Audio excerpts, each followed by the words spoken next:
All right, hey everyone. Oh, clipping. Sorry about that. Okay, good. Hey everyone, how's it going? All right. Thanks for being here again. All right. Hey John, hey everyone. How's it going? All right, so let's continue working on this, which honestly I gotta say time is definitely looking a little bit tight. I mean, it's already 4 p.m. I definitely would like to get all the mechanics done. Although to be fair, I think I'm doing well. So basically still got quite a bit of work to do, but I think going...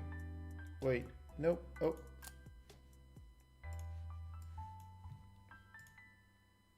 Nope, nope, okay, no, yeah, good. Yeah, so I'm doing... I think I'm doing okay, but I'm not sure. It's hard to see. Can I build everything that's left in just 4 hours, roughly? That's gonna be definitely a challenge, but we shall see. I mean, right now I've got quite a bit already implemented, quite a few things. So right now the main thing is I still need the crafting, then I need the upgrade window to be fully populated, because right now, so I can place down the nice red crystals, and there you go, start mining those, and those, there you go, those take down my time power, and I'm gathering all those crystals, and after a while the whole thing goes down to 0, so I can reset. I can go into the upgrade screen, and over here let's unlock the blue crystals, except I can't unlock them just yet, so let's gather some more. So yeah, basically still in terms of mechanics, the crafting system is the main thing still missing, so I got to be able to craft the other things that I want to craft. So basically I want to craft so I got the red, the blue, the yellow. The base ones are all working. So I got to handle these crafted ones. And for the blue ones, I got to craft these two as well. So yeah, still, but basically the main thing is the crafting system. So that's the one that I got to get to work on. Because like this, at least the core of it, this part is working quite nicely. So I can place some blue crystals and gather them, and they increase in size. So that's pretty cool. And I can gather the red crystals, and those take time down. So yep, trying to avoid time getting down to 0. And yep. So yeah, we shall see if there's enough time to do everything. But yeah, definitely got to do the crafting, which should be, well, I do have the sockets already, so I hope that it works. What game jam? It's the Unity game jam, which is currently ongoing, the Unity Anniversary Game Jam. So yep, that is the one. Crystal Mods, I'm still not sure about the visuals. I'm going to think about the visuals just tomorrow. So yeah, for now, today, really just want to get everything nice and done, everything sorted, and then tomorrow I'll worry about the visuals, making the game pretty and so on. But yeah, for today, really just focus on mechanics. Is what? Unity Game Jam only for Unity projects. Yes, I think so. I mean, for the awards, sure, but I mean, I guess submission eligibility. Yeah, I guess they should be created with the Unity Game Engine, so I guess it makes sense. Yeah, since it's specifically officially made by Unity, so yeah, I guess it makes sense that they are doing that. Okay, so yeah, let me think. How am I going to handle crafting? The main thing is I gotta think, how on earth am I going to handle the inputs and outputs? Okay, I guess I'll start building something, because I mean, technically it's going to be just like a time machine, which has a belt socket. So I guess that's kind of what I need. Today's waiting a little. Yeah, it always depends on the scope. 2 days definitely isn't enough time to make something really massive, but you can make something decently interesting. Anyway, so let's make a crafting machine. And inside the crafting machine, let's give it some kind of nice visual. So crafting machine visual. And for the crafting machine visual, let's put it just a simple cube. And this one's on 0. This one, put it on reset, and then move it over here. Let's make it a little bit bigger. So for the cube, okay, roughly like this. That should be a good crafting machine. Basically got 2 inputs on one side and 1 output on the other side, yeah. Do the private live stream today? I'm not sure. Because again, I'm trying to build the game, so yeah, I'm not sure if I got time to do that, build the game at the same time, so yeah. I'm not sure on that. But yeah, okay, so I got the crafting machine, and this one, I'm definitely going to need some icons to know what exactly I'm building. But okay, so I got the crafting machine, I got the crafting machine visual, so that's good. And then on the crafting machine itself, over here, never gonna be this good of a game developer. Don't say that. I mean, with experience, with enough experience, you can become very good at pretty much anything you want. Whether it be game development, music, art, whatever. As long as you are interested in learning and as long as you apply the effort, I'm a genuine believer that you can learn pretty much anything you can think of. So yeah, definitely would not say that. Okay, so I've got, I'm gonna need 2 input sockets and 1 output socket. And it's gonna be a little bit tricky. Okay. And try to think. So these 2 are going to be inputs, and the input game object is going to be the crafting machine. So this one, these 2 are inputs, and this one is an output. This one is output by the crafting machine. Okay. Ooh. To integrate the grid system, I don't know. I think for now, I think I won't stick with freeform. But if I continue working on this, then yeah, I do think I won't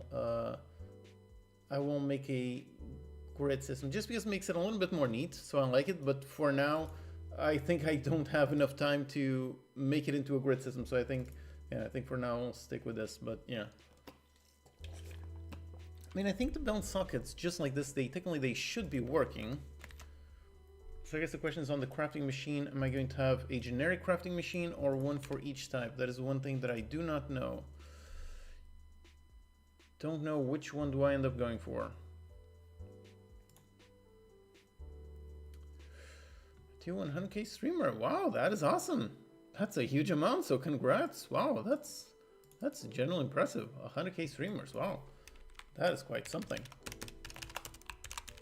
Okay, so yeah, that is awesome. Definitely congrats on that. So this is an I-bound input, and it's also an I-bound output. This has both inputs and outputs. So let's implement these interfaces. And okay, so for the input, add time crystal. Oh, and the input should also have a can add time. Oh, that's rough. Get the input position. Well, I guess I can just use return, just transform that position. That's tough because this one has multiple inputs, multiple outputs. So that's a bit rough.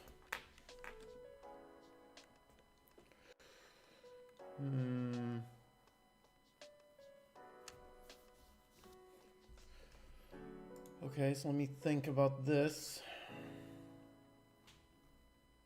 So this one I add time crystal, I was destroying it. Do I also destroy it over here? I guess so, because I want to destroy it and basically store it internally, but I definitely do need a can add time crystal. Sure. Then I guess I got a private float timer. Then I've got some kind of private void update. Timer minus equals time.time. If timer minus equals 0f, if so, then let's spawn it. Find some kind of timer max. Equals something like 1f, and then it's going to spawn some kind of recipe. So serialize field. Oh crap. Private. Yeah, I guess transform time crystal prefab. And then I'm basically just going to spawn. So I'm basically going to get the miner machine, and it's kind of going to work basically the same thing. So it just outputs, and you've got like the bump output that is going to spawn onto, right? And the set bump output, that's exactly what I set it over there. So I need a bump output over here, like this.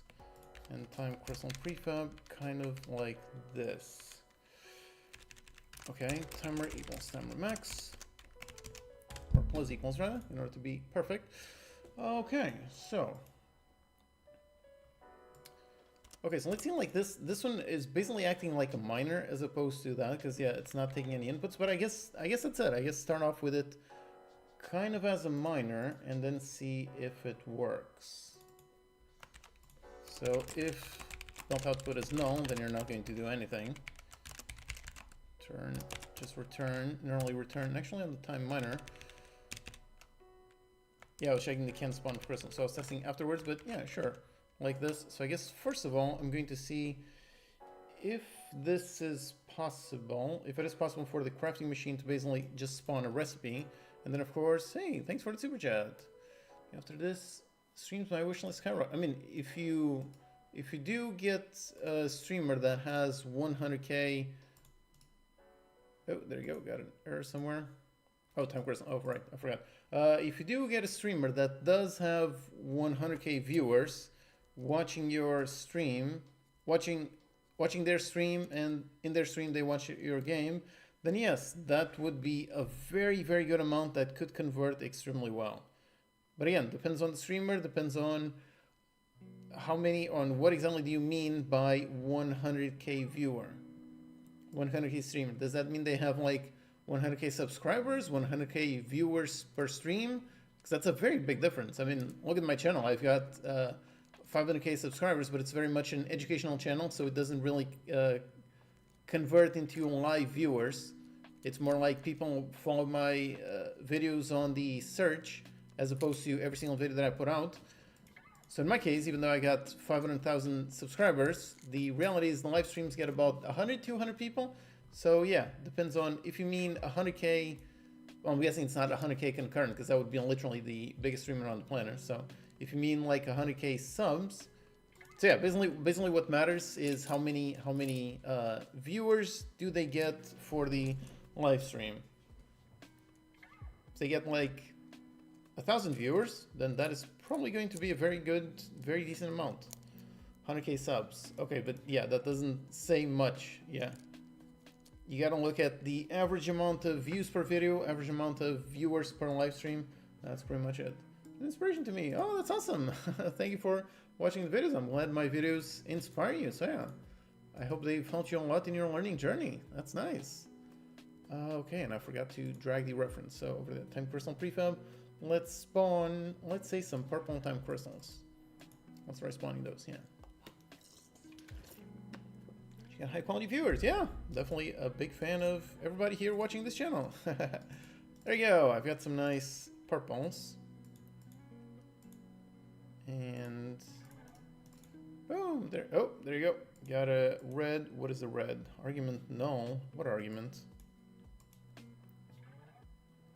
On the resource manager? Wait, does the time crystal not have the, did I forget that? Time crystal purple, oh yeah, I did forget. So you are meant to be purple, the blue, the black, this one is also empty, so let's make it a black. Blue, purple, red, and yellow, this one is also missing. Yellow, okay, so those are all there, the known as blue, something red, yellow, okay, these are all good, and on the scriptable objects, I do believe they all have the correct data, right? So that one has blue, black, blue, more blue, purple, red, yellow. Okay, good. And for the purple, that one deals -20, and for the yellow deals -10. Okay. Okay, so in theory, in theory right now, the crafting machine, that one is already, it's not actually crafting, it's just outputting something, but it is outputting those nice things. Anyway, there you go. Goes there, goes -20. So yep, it is gathering purple crystals. So that's good. So I got a bunch of purple crystals. Okay, so that is good. So that is working. But now, of course, crafting means taking inputs and converting them into outputs, not just making outputs out of thin air. So let's think, how exactly do I make the recipe? Because I'm really just planning on having no, I was gonna think of something simple, but no. Well, so I guess purple plus yellow. Yeah, I guess if I do this, basically I can make it so that the crafting machine always has 2 inputs and leads to 1 output. So the big blue, oh, the big blue equals blue plus blue, and mega blue equals big blue plus big blue. That's kind of the idea that I'm going for. And that way I can have 2 inputs going to 1 output, and that is simpler as opposed to having a variable amount of inputs and outputs. Average, what? Average, I have 10K views or viewers? Because those are also very different things. But views, okay. But in my case, reaction sells, it's rage, so reaction can lead to wish list increase. What do you think? I think anything can work. So yeah, the only way you're going to know the results is after it happens. So before that, basically, the fact that you have 2 relatively large streamers interested in playing your game, that's very good news. So yeah, definitely do. That's definitely a good thing. But yeah, in terms of results, you are only going to know results after it actually happens. So yeah, basically it's a good thing. And now just wait for the results, because yeah, there's no point in trying to guess how much you're going to get, because yeah, it can vary insanely wildly. Like if they are 10K views per video, if they convert like 10%, that might be 1,000 wish lists. If they convert at 20%, might be 2,000. If they convert at 1%, might be 100. So yeah, it really depends on the viewers of the stream, on how interested they are in the game, how much the streamer likes the game. So yeah, there's a billion factors. So yeah, basically all you can do as a dev is basically what you've already done, which is basically get the streamers to play your game. So you've already done that. Now yeah, now basically just wait for the stream to actually happen so you can see the results, and then you can analyze what you do next. Yeah.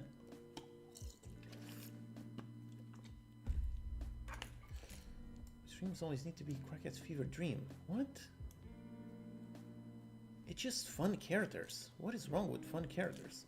Anyways, okay, yeah. I'm a fan of underscore for private variables. Nope. I mean, most of my variables are private, so that would really just be visual clutter for no reason. Just adding underscores, pretty much almost everything would be with an underscore. So yeah, that would not help very much. Okay, so now let me handle the inputs. So this one needs to have inputs. And for the inputs, distracting from what? What exactly are the characters distracting from? I mean, if you want to just watch a video, then you can just watch a regular video, but for the live stream, they're meant to be different. Okay, so I'm thinking for the inputs, I want... What do I want? Crafting machine for the inputs. I won't connect. I'm trying to think, do I get... Okay, so basically I gotta store the recipe, and the recipe is going to have the input and the output. Yeah, if I'm going to fix 2 inputs lead to 1 output, then yeah, that can be relatively simple.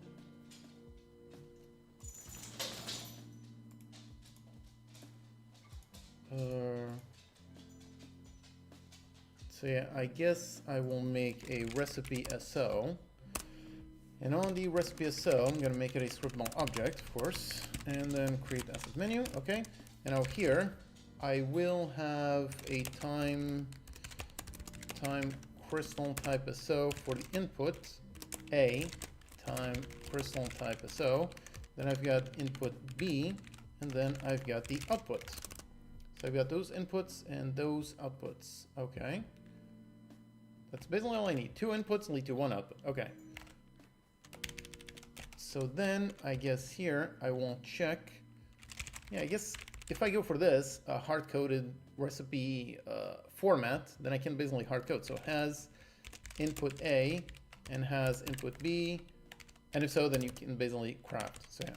So if there's no output, obviously you're not going to craft anything. Okay, so if doesn't have input A, then yeah. If it doesn't have input A and doesn't have input B, if so, then just return. You're only going to run the timer once you have that. Okay, good. So add time crystal. But yeah, I still need to do some kind of can add something. So if time, okay, so this one is also going to need a recipe. So let me store the recipe SO, So I've got some kind of recipe. And now if the time crystal.get time crystal type SO equals the recipe SO dot input A, if it equals the input A, then has input A becomes true and destroys the crystal. Okay, yeah, because I'm going to need the can add time crystal, because you cannot add something, or you can't add absolutely everything. Or maybe add that validation on the belts. Make it so, well, Okay, so the validation might actually be a very tricky process, but still, so for now, let's see this. So, okay, so first of all, if it does not have the input A, and it has that one, that's great. If does not, has input B. Okay, has input A, has input B. So I add those, and then I check, okay, log has input A, even though this one is very much has input B. All right, and after I spawn them, obviously I have to revert them. So has input A and B, set them both back into false. Okay.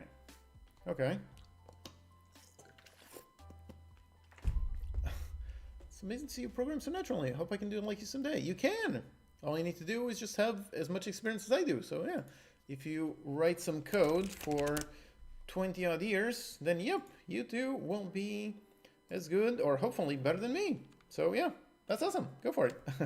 What do I want? Let's say purple, even though it's not purple, it's big blue. Well, let's make purple. Well, because, okay, let's make big blue, even though I will be outputting purple just because I don't know how I'm going to do the visual for big blue. But yeah, so this one takes in 2 blues, and it should convert into a big blue, but right now, just for debugging, it's only going to go into that one. And then on the crafting machine, I'm going to, oh, crafting machine visual, no, on this one, I'm going to do that. So it needs to have 2 inputs. Until it has those inputs, it is not going to do that. So, okay, but at least right now, okay, so if I place one, there you go, place another conveyor belt, place another conveyor belt, and place another conveyor belt. Okay, and okay, correct. So nothing is spawning. That is correct. Now I'm going, oh crap, I'm going to die. Oh crap, and I don't have, damn it. I forgot about that. Let me add all my, did I add the upgrades? I think I did. Okay, good. Oh crap, this is gonna be tricky. Okay, so spawn that one, put the conveyor belts on all these positions. Okay, right now it's not crafting, that's good. Now if I connect that one to that input, he goes, and there you go, nice. So the question is that working as intended? I think so. Although it seems like, oh, because I'm not stopping it. So it's basically just converting 1 into 1.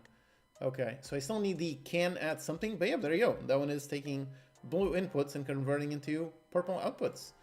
So that is good. But yeah, one big issue that I already noticed is basically 1 is being considered as 2, so it's over here. So basically, if it is input, I have to destroy it and return, because I don't want to consider it as both input A and input B. So I got to take in 2 inputs, and then you start the timer, and then you craft. But I need to have the can add time crystal. And that is on the input, right? Yeah, so it's a bool can add time crystal. Yes, okay, so now let's see, where do I need to implement this? Let's find all the errors. So it's on time machine, so this one needs the can add time crystal. And this one time machine, the final time machine, this one can always add it. So this one like this, so can add time crystal, boolean, this one return true, no matter what. You can always add time crystals to the time machine. But to the other ones, so for the crafting machine, for this one, can you add the time crystal? Well, first of all, okay, let me actually just put boolean true on all of them, and then I will figure out what is the logic. So like this, let's see if this is running. Let us see.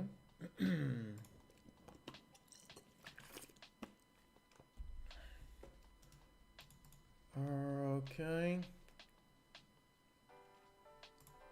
Yeah, I do need something to start off with all the upgrades, otherwise, yeah, this is a bit trickier. But, okay, I totally forgot what I was testing. Oh, I just wanted to make sure the code was running. Okay, so it is running, so that's good. But yeah, I need on the, what I call it, upgrade system. On my upgrade system, I want to unlock all of them.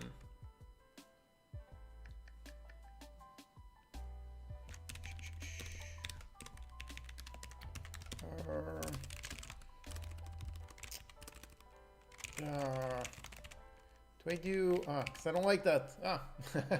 I'm trying to think what is the best way that I can do this, because a bunch of them are using it on update.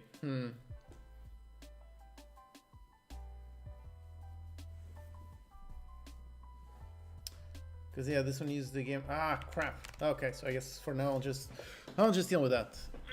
Okay, but anyways, so I do think the input should right now be working. So if I go on the crafting machine over here now, I can verify. So if does not have input A, so return.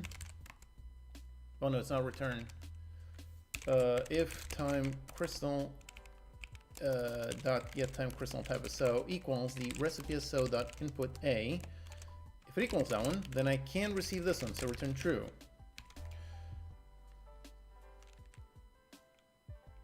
If it does not have that one, then checks if it is that one. Yep, that is correct. That is correct. And then I'm going to check for it has input B. And if you got the input B, if you receive something that is on input B, then you can receive it. If not, then yeah, it's just false, right? Yeah, I think so. Seems simple, but yeah, I do think that is the case. So either I have input A or input B, and yeah. Now, of course, the issue is that I'm still lacking one very big, I still have one very big problem. Hey, Chuck, hey, how's it going? I still have one very big problem, which is it's the fact that the conveyor belts, yeah, that one is basically, so technically the balls are not being added to the crafting machine. Nope, they're all staying right there to infinity, because right now the conveyor belts, they don't stop, don't stack up, don't bunch up, and that is going to be a very tricky situation. So but in terms of crafting, I do think it should be working right now. Takes in 1, 2, and then spawns. Actually, if I put this on 0, I should be able to more clearly verify that it is working. So if I put the timer max on 0, so it basically crafts instantly, like this, I should be able to tell if this is indeed working 100%.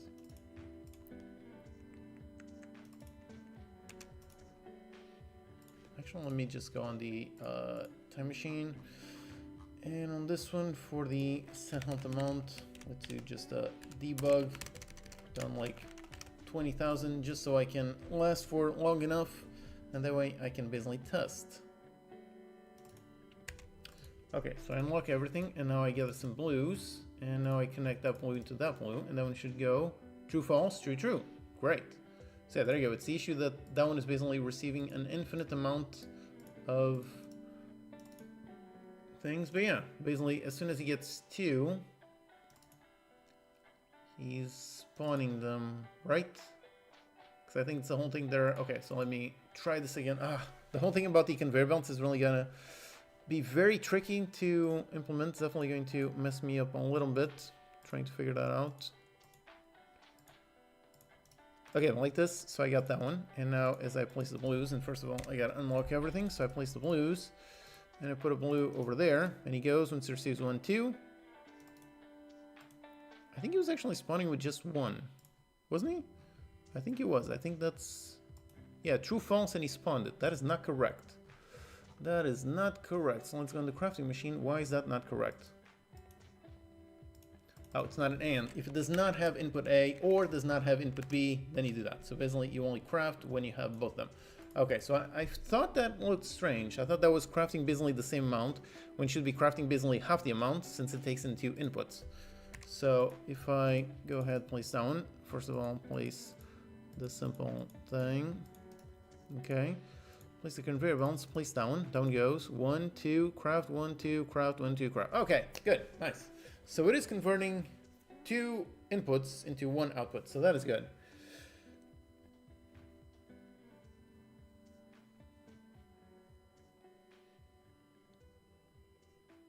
Okay, yeah, I was just thinking about the balancing. So the balancing is definitely going to be tricky, but yeah, the 2 inputs into 1 output, that one is working correctly. So I can craft those, and I can also get, for example, the reds and start pumping reds over there. And I can get the yellows and start pumping yellows over there. And technically all of these are working. So that, again, a bunch of yellows, a bunch of reds. Oh crap, for the reds, yeah, that's the issue. I sort of messed that up because I don't have any zoom. So yeah, those 2 are basically not connected. Okay, now they are connected. Yeah, there you go. Okay. But yeah, the conveyor belts, how on earth am I gonna handle that? It's gonna be tricky. That's gonna be tricky.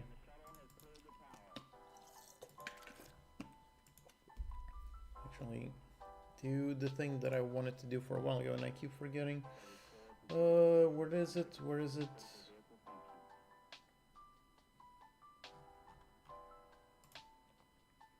Oh, right there. Right. Whew. Hey, so many comments. Make the overlays available for modification. That was a really fun. Yeah, I enjoyed making that overlay. That was nice. Big fan. C# is my first known language. Nice. Trying to complete your full course. So working on my first game. It's been a year already that I started learning C# in Unity. That is great. Nice. Yeah, definitely keep on learning. We'll make the whole game in this live, or will it be in parts? I mean, I'm doing it kind of like for a game jam, so I guess we shall see if by the end of tonight I have a mechanically finished game or not. I guess we shall see. We come up with names for your games wherever I can find them. That is always the thing. It is always tricky to come up with good names. That is always very tricky. Yeah. Your voice volume is low. Is it? Because I need to upgrade my microphone, because this microphone is like, I don't know, it's like 7 years old, and for some reason it seems to be like losing power. Like previously it used to be very high, and now it's very low, and sometimes does a weird sound. So yeah, I guess I need to upgrade, so otherwise it's a little bit tricky, but yeah. Hope you are drinking from that bottle. Is water. Do you think this is vodka? It is water, yes.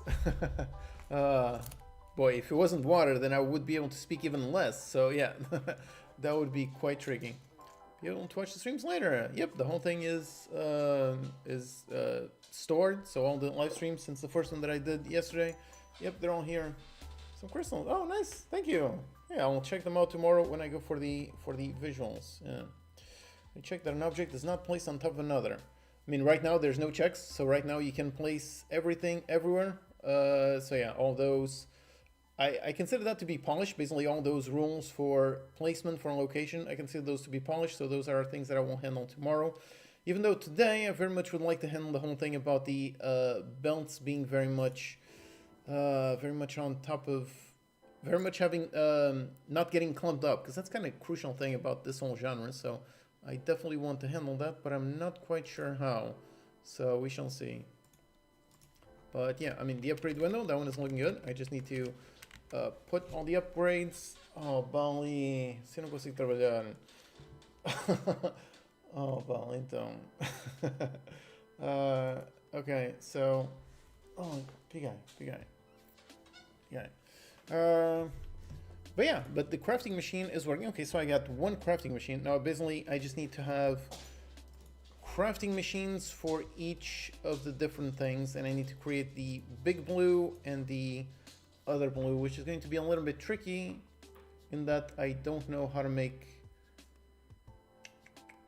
using my simple visuals, I don't know how am I going to make the time crystal for the big blue and the mega blue. I don't know, but I guess I'll do them now. So big blue, I got to come up with some visual for that, and then for the mega blue, got to come up with some other visual for that. So this one is the mega blue.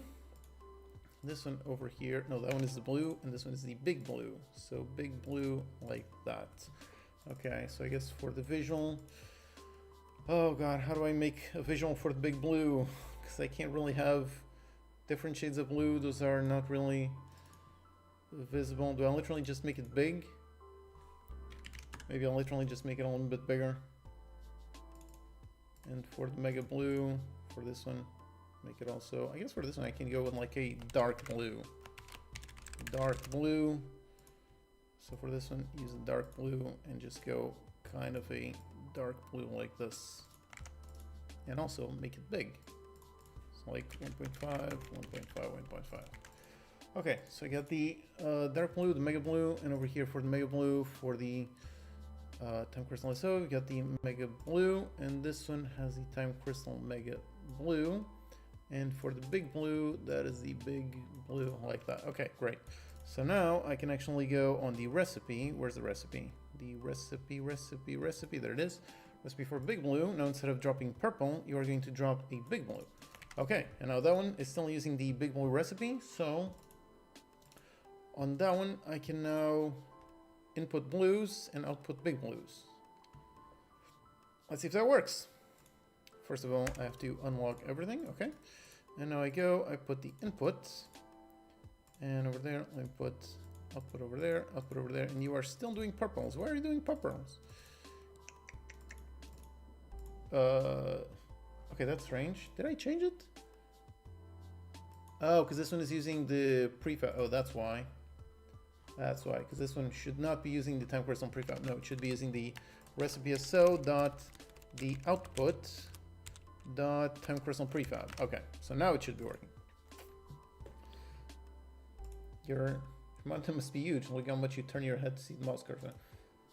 Sort of. I got a monitor over there and this one over here. It's actually like 17 inches, 20 inches. I don't know. It's actually not that big, but yeah. Some art. Oh, I'm gonna worry about art tomorrow. For today, I really want to finish all the mechanics. Really want to get all of these sorted first. But yeah, it is working. There you go. It is converting to big blues, and those are giving plus 15, as opposed to these, if I send them directly, where they just give just plus 3. And you combine 2 plus 3s and give plus 15, and that is good. Okay, so that is nice. So I can craft the big blues. Now I guess the question is,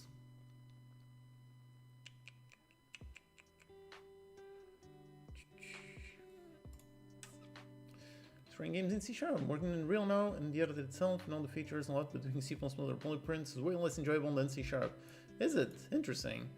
It's been a long time since I've used C++. I definitely would like to try it out a little bit more. Yeah. And again, can you give a quick synopsis of what you have going on? Basically trying to make a quick factory automation game where basically time is constantly counting down and you've got to get time up. So basically over here, I've got different crystal types. So I've got red crystals, yellow crystals, and blue crystals. And over there, well, actually right now, let me just put the time machine back into the usual amount, 200 health. So for the visuals, I'm not sure. Like I said, I'm only going to think about visuals tomorrow. So yeah, for now, I'm very much just thinking about just get this working. So yeah, basically over there, there's the time. Time is counting down. And if I feed it blue crystals, then time is going to be going up a little bit. So that basically going to stop it from going down, even though the decay amount that one is constantly increasing. So it's constantly going to be going down. So it's going to be very tricky to keep it from constantly falling down. Eventually it's going to fall down. So the goal is to gather as many crystals as possible. And then the red crystals, those bring it down, but they give me red crystals. And I need those to then go into the upgrades. Then over here on the upgrade tree, I can upgrade all kinds of things. Right now everything's upgraded. But yeah, then I go back, I gather a bunch more crystals. So a bunch more red crystals, blue crystals, and so on. And yeah, as I do, I upgrade everything, and then things become a bit easier. So that's kind of the gist of it. So I can connect these, and I can sort of make this one. Boom, there you go. So I got big blues going over there. And yeah, there you go. Big blues are now putting down up, so that's good. Okay, so if I just figure out a way to add the crafting machines, so that alone should be good. So how do I get the crafting machines? That's the question. The question is, do I make one crafting machine for each, or do I make just one generic crafting machine that then can have multiple recipes? Because they all have 2 inputs and 1 output.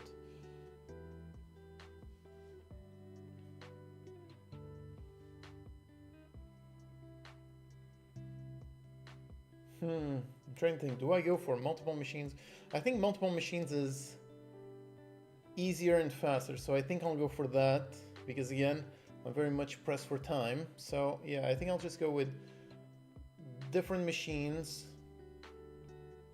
and then if I have time, then eventually refactor it into just one machine.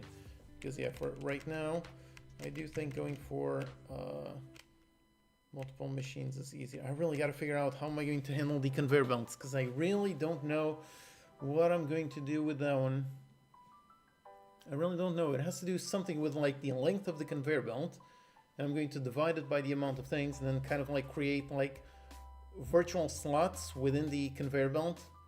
And then those slots have to be moved. I don't know. That's gonna be a challenge. That's definitely gonna be a challenge. Didn't I change that? I thought I changed that. Apparently it doesn't save. Anyways. Oh, that's gonna be tricky.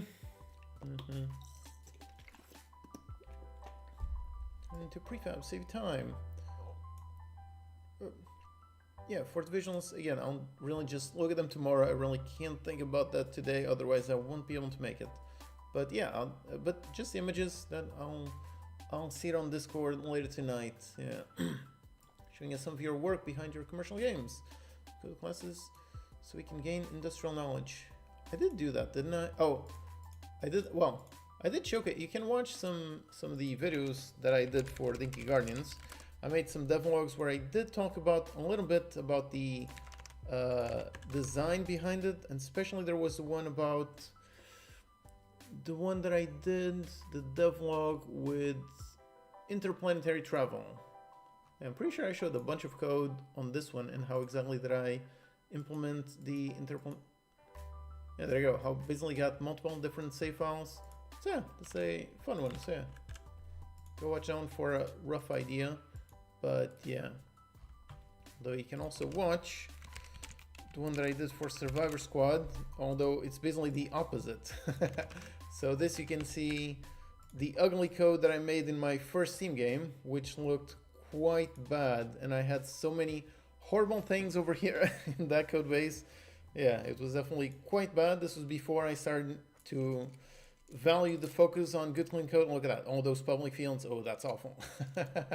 Yeah, definitely made quite a lot of issues over there that thankfully nowadays, I'm much better nowadays. I don't do those mistakes. But if you want to see the mistakes that I did back in the day, then yeah, you can go watch that one. Okay, focus. So I think I'm going to go with different machines. So first of all, let me go on the canvas, because actually I'm tired of the buildings not having any indicator as to what this is. So let me actually add a UI text. Let's make the text scale to occupy everything and say this is the miner. Boom, down the center, like this, with wrapping. Do I need overflow? I don't think I need overflow. Yeah, just like this it works. Okay, so I get this. So I guess it's the building manager UI button. Let me just make it a prefab so that I can drag it. Okay, and I'm gonna name this the miner button. And I've got the built button. Are these? No, they are not. So let me actually make the horizontal layout group. And crap. So I gotta put the first of all, make a container. And on the container, lock it over down there, make it quite a bit bigger in that size, and put it roughly over there. Then horizontal layout group. Okay, so I put that. Then I put both of these in there. And do not expand, so put it like this with some like 20, 30, 50, okay, something like this. Oh, I was wondering why that one was invisible until I remembered, oh, that's why, because it is intentionally invisible, it is intentionally offset. Anyways, so I've got the miner button, the belt button.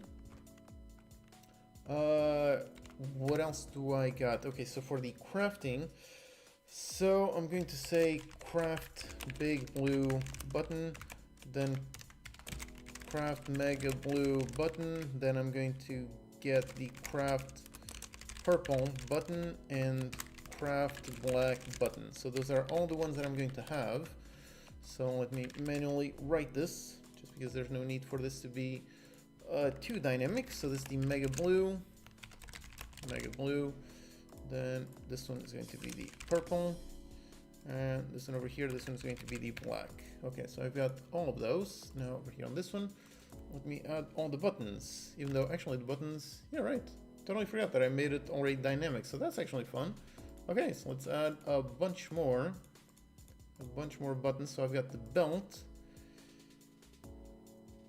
Oh, right, yeah, I've gotta make this. So, crafting machine, big blue.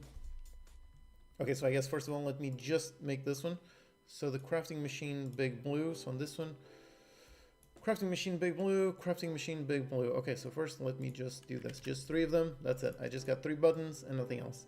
And now on the crafting machine, big blue, On this one, I'm going to need the building prefab, so let's convert this one over here into a prefab. So the crafting machine, make this one into a nice prefab, go inside of it, and for the crafting machine visual, make that one also prefab, great. And now I can go on the, where was I? On the crafting machine big blue, and on this one, right, yeah, so let me make prefab variants. So prefab variant, crafting machine, big blue, and crafting machine visual, big blue. Okay, so I got the crafting machine big blue. This one has a visual big blue. Okay, so that sounds good. And now if I go on the crafting machine, so this one has the crafting machine big blue, and for the ghost prefab, can't I just use the visual as a ghost? I think I can. Because there's no need for the time miner, the ghost and the visual, those are really the same thing. So yeah, I can just, I guess for the shader, I'll need to update it later on, but for now, I think like this it works. So the crafting machine big blue, this one has the big blue recipe. Yep. So this one should convert it. So right now, if I get rid of this one over here from the scene view, I can delete it. And now using the button, I should be able to place that one, and that one should be able to convert the various things. Just forgot that over there like that. Okay, let's see.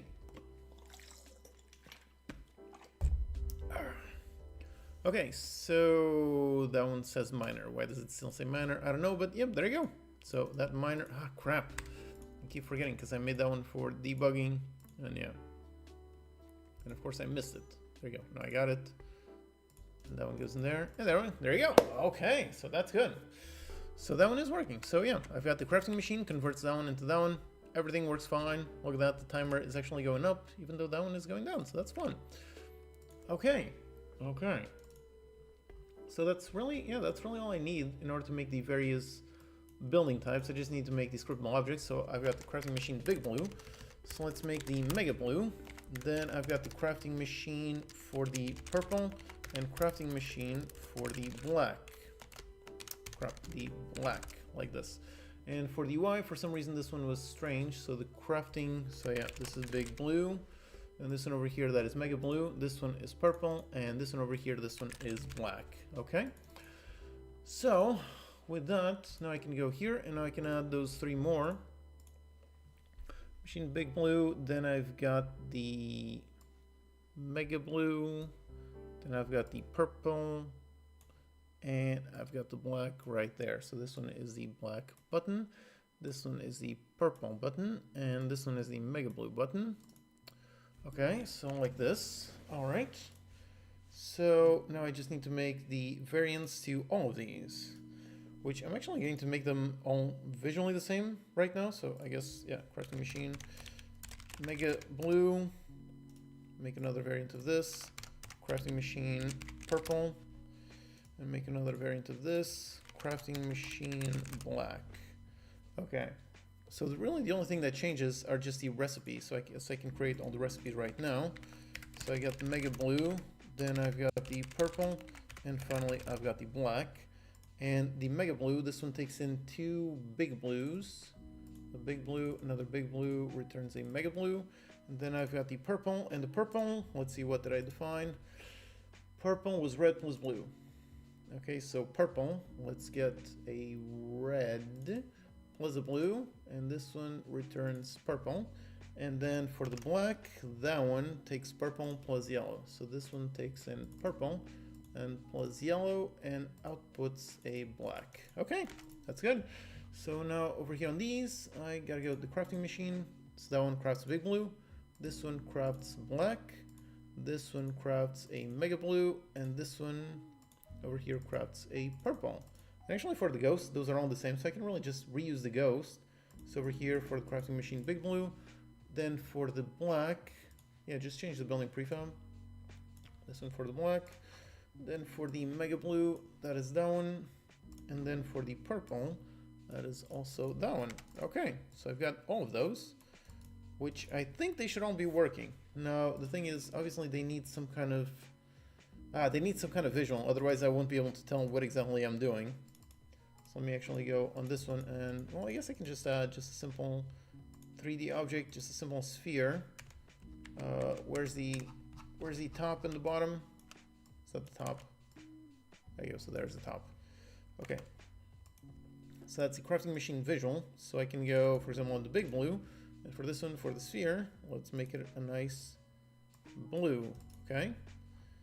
And then I guess I create variants for all the other ones. So for the mega blue, then create another variant for the black, and create another variant for the purple.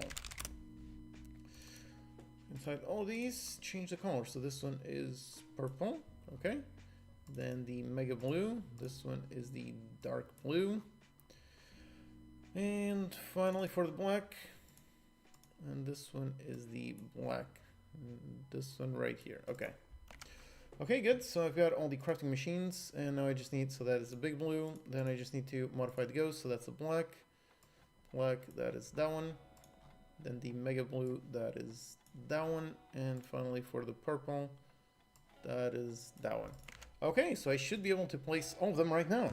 So let's see if I can place them, and let's see if then I can actually craft all of them. So first of all, let's get the unlock. So if I go for a big blue, and I spawn some miners. The problem is that I'm gonna lose before I get to spawn them, but yeah.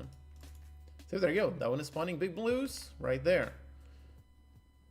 Actually I didn't, right, yeah, because I can only have one output. Right, okay, so that's actually a positive, because that is actually going to force me to do something different, but yeah, so if I go for purple, which I already forgot what it takes. I think it takes a blue and a red, right? So blue and red, so input the red and input the blue, and now it should come out purple. There you go, nice, okay. And okay, so for the black, oh boy, running out of time. Okay, so let me try to create a black. So black is going to take in a purple, so the purple goes from there into there, and yeah, it really would be. Wait, why is that one? Oh, because I didn't modify the visual. I only modified the ghost. Okay. Yeah, I guess I need to place like the recipe drawn on top of the building. Otherwise, I have no idea because I've already forgotten what exactly is the black. The black is purple plus yellow. Okay, so I guess I gather some yellow. Put the yellow over there. So that one connects that one. And the purple is going to be red and blue. So if I connect these two, that one goes in there, that one goes in there.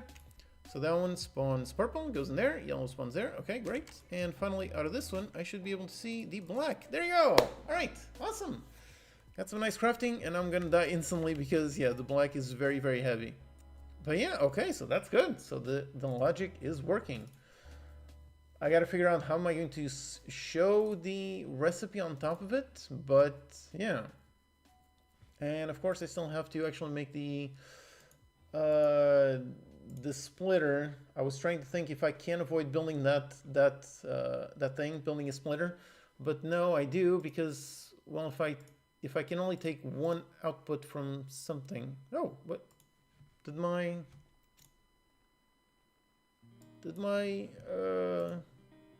live chat window crash? Okay, I know I'm trying. I thought it was strange that the characters weren't moving, but yeah, I even got a super chat and I didn't see, so sorry about that. What's your prototyping process? Do you build full mechanics first, and how does your prototype help define the game's core feel and direction? I mean, what I'm building right now, what I'm building here is basically a prototype. That's basically it. Let me just reset that, because I have no idea why this one died. Why did my overlay die? Did somebody put some kind of strange character or something? I don't know.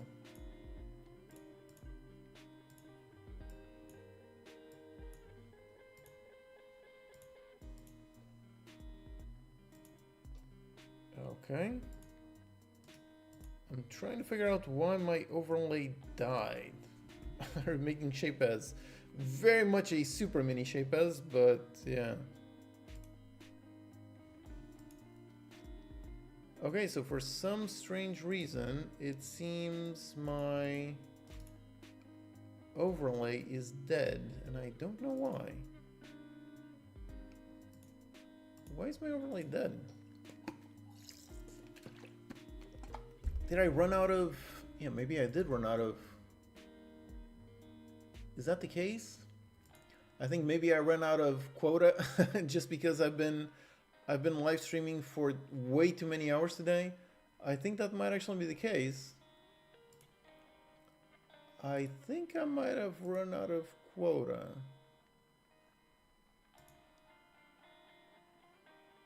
Are these errors in the past? Nope, that's not it. The whole Google Cloud backend, that one is so strange that I never know which one I'm trying to access, which one I'm trying to see. I never understand how this works, but yeah, if I had to guess, I would say that's why.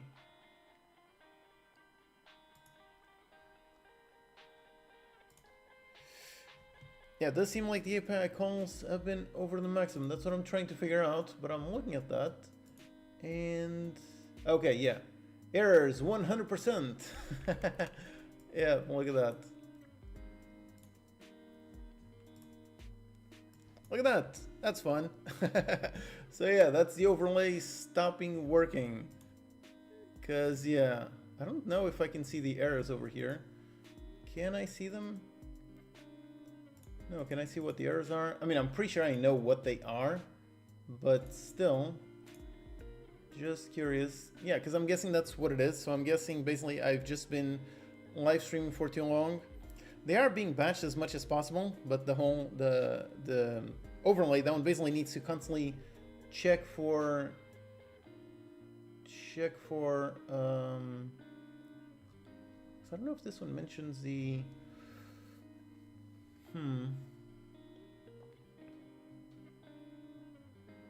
anyways, yeah, I'm pretty sure that's it. So I guess I've been live streaming way too much today, and I basically went past my quota. Let me see my quota. Okay, so there's my quota. There it is. Okay, so that's the issue. Okay, so I guess I can't use the overlay today. Yeah, responsiveness would be affected, yeah, but I've already taken that into account, except I took that into account with the assumption that my live streams are usually about 1 to 2 hours long. So yeah, the math that I did in order to try to stay within the quota was definitely based on that, and right now, yeah, it kind of goes like that. So, yep, basically right now, it is all gone. Look at that. Quota, 30,000, 100%. So, yep, that's what happened. That's annoying. So, yeah, so I guess I can't have my overlay until tomorrow. I guess so. Yeah, it's a little bit annoying, but yeah, I suppose so. Yeah.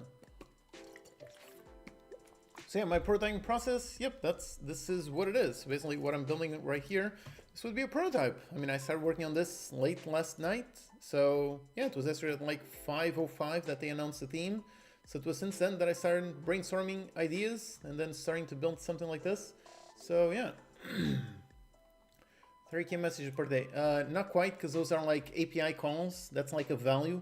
And I think like the getting the comments as like a value of like 4 or 10 or something like that. So yeah, not really 30,000 messages, because I'm pretty sure the live stream hasn't had 30,000 messages, but yeah. Basically just, yeah, apparently went through the quota, which sucks. So yeah, so now I guess I gotta keep constantly alt-tabbing to see the chat. Otherwise, I'm going to miss it. So yeah, anyways. And this jam, this is for the Unity Game Jam. So it's this one right here, the Unity 20th Anniversary Game Jam. Kind of like that, yeah. Shade tutorials. I'm not sure, because I'm not very good with shaders, yeah. Costume looks nice on the game. That's cool, because this is all very much just prototype art, so it's nice that you like it. That is cool, yeah. Going to use the assets Unity made for Gem. I don't know. I'm only going to think about the visuals tomorrow, because right now, just want to get the logic working. So, yeah. Many crystal types. So basically, the crystal types are right here. So there's a blue, which is the basic one that adds. There's the big blue, which adds a little bit more. Mega blue adds a little bit more. Then there's the red. That's the first negative one, so it counts as red and takes away a little bit. And then, I actually don't remember which one that I made after the red. Did I make the yellow? Okay, I guess I made the yellow. So the yellow takes away -10, then the purple takes away -20, and the black takes away -50. And yeah, basically putting them all together, and you can get quite a lot of things. So yeah, look at that. I've got some purples, some blues, and yeah, I can keep mining. So mine a bunch more blues. Actually, let me create a big blue. Yeah, I haven't yet tested the mega blue. So let me test out the mega blue. So that one converts into big blues, and then big blues convert into mega blues, and then mega blues, those should go over here. And there you go. Those are adding +50. So that's good. So I've got a bunch of mega blues working. Then I guess I've got a purple, so I can mine these in order to convert these into a nice purple. And I can put the purple over there. And then, yeah, that's the thing. So I really do need to have some kind of splitter system, because I'm going to need the splitter to be able to basically split this one so I can grab some things out of it, so I can take more purples outside of that. I'm trying to think if there's a way for me to get away with not having to make the splitter, because the splitter is going to be very complex. Yeah, I don't think so, because I do need... So I need to be able to basically go here and basically, or at least break this into two, which really just means a splitter. Oh crap, the splitter is going to be very tricky. Yeah, with all the upgrades, I can gather all kinds of things. So yeah, right now the only thing that I'm not gathering are just the, well, I'm not gathering reds individually. And yeah, then I still have to handle the collisions, because I should not be able to do this. So this makes the game way too easy. I'm definitely going to need to merge that around, but yeah.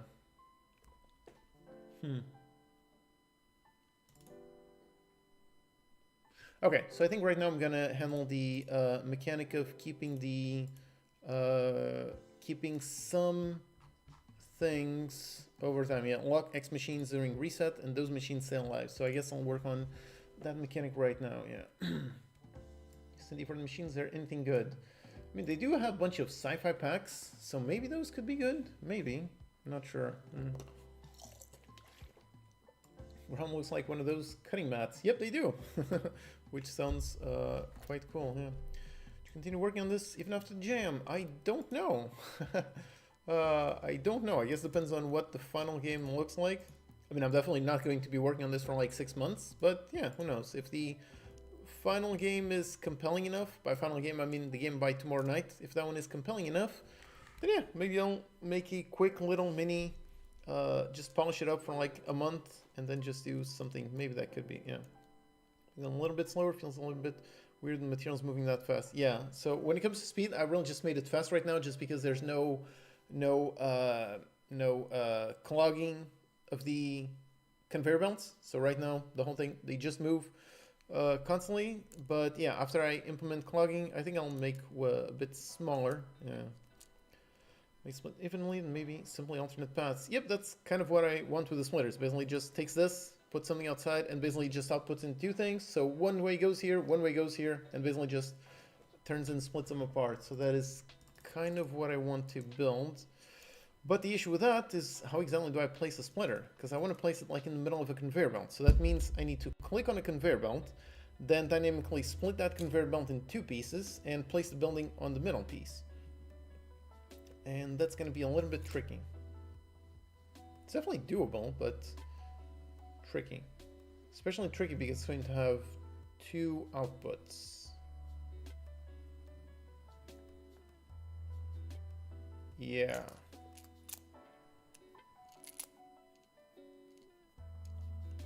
Okay, anyways, let me think about that later. So for now, let me focus on locking X machines during the reset. So how do I do that?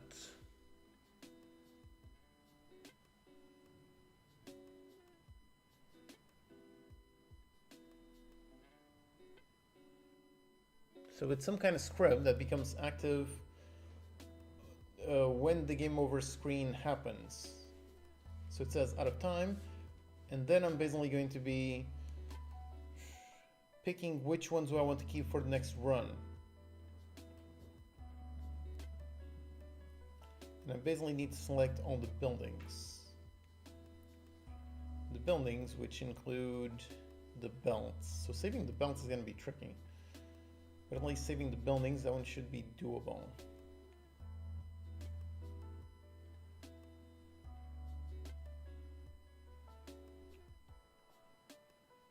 Okay, so because it's basically a save system, so it's not necessarily that complex. The only thing that I'm thinking is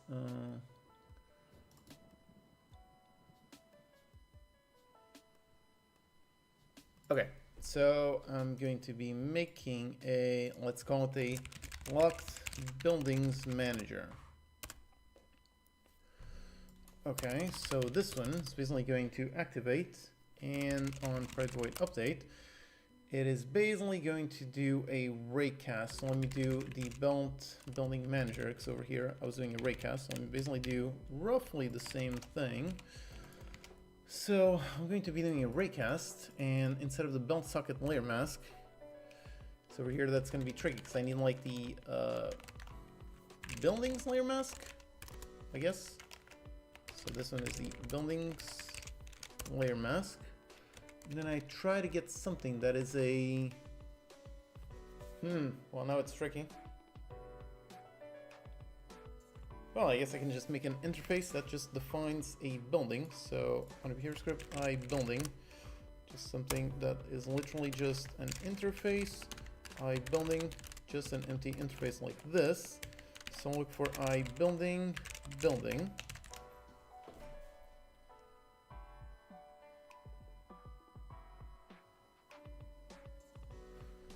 Actually, a better name. I lockable building. Okay. Lockable building.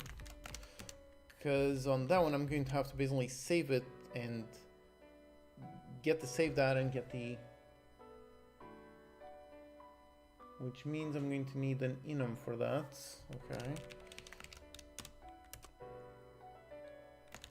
Okay, so first of all, this on mouse click. So mouse.current.left button.was presses frame. When that one is pressed, I'm going to do that raycast. I'm going to try to find the lockable building. And if I do find lockable building, then over here I'm going to have a private list of I lockable building. So lockable building list. Okay. And on private void awake, this one equals a new list on that. And now on this one, so lockable building list, let me add this lockable building. That is actually, there's a typo, lockable building list, lockable building. And actually if this one that contains, if it does not contain this one, then I'm going to add it. So like that, okay. Because basically what I'm going to do is I'm going to lock those, right? Right, I think that is correct. So basically I click to lock the buildings, click to unlock the buildings, then go into the next one, then when I get back, basically reload the same thing.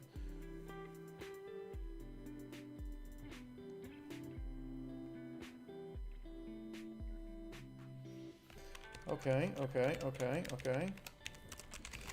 So I'm going to need the locked buildings manager instance get private set, and on awake instance equals this. So I've got this. So public void save data.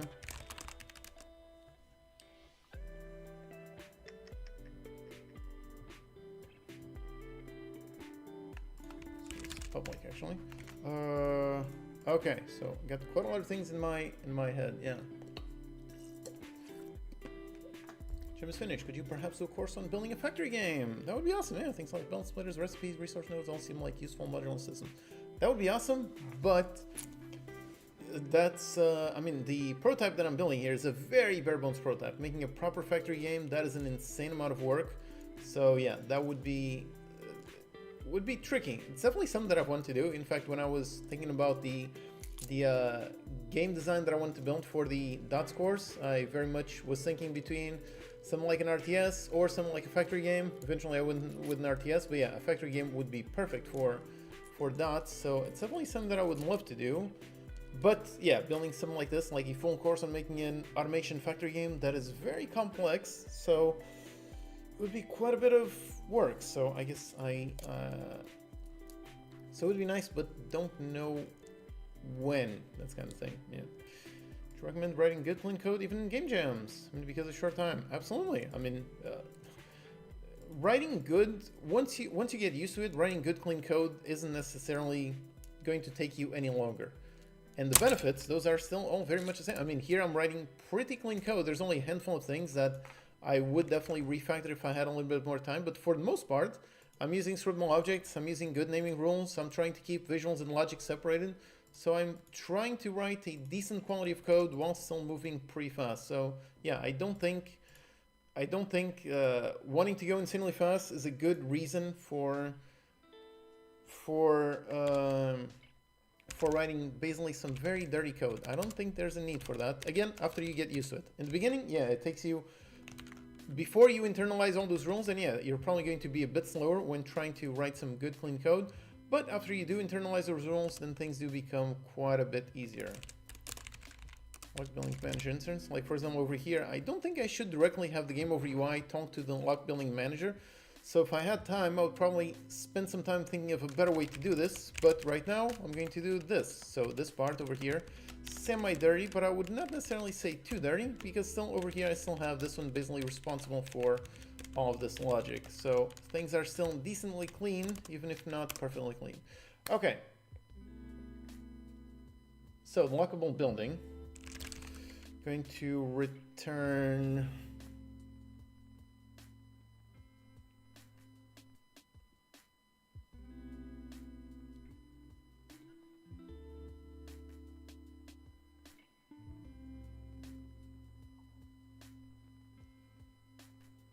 Okay, so now that's tricky.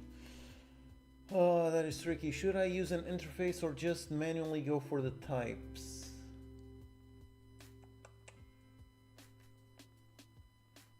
I think I'm actually just gonna go manually for the types.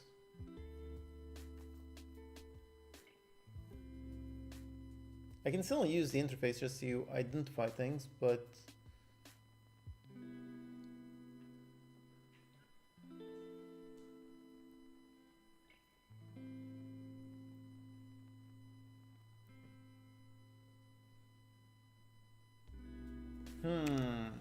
okay. We got quite a lot of things. It's like the locking mechanics basically so you can lock buildings. So you can spawn buildings and lock them and basically stay there for the next run. That's basically the idea. So for that, I basically need a save system. So the thing is that I'm thinking of an interface so I can lock buildings of different types, but the save that won't be slightly different. Because yeah, some buildings have like 2 inputs, some buildings have no inputs, some buildings just have outputs. So they have different setups, so I can't really lock them all behind the common interface. They need different types of save objects to store different amounts of things.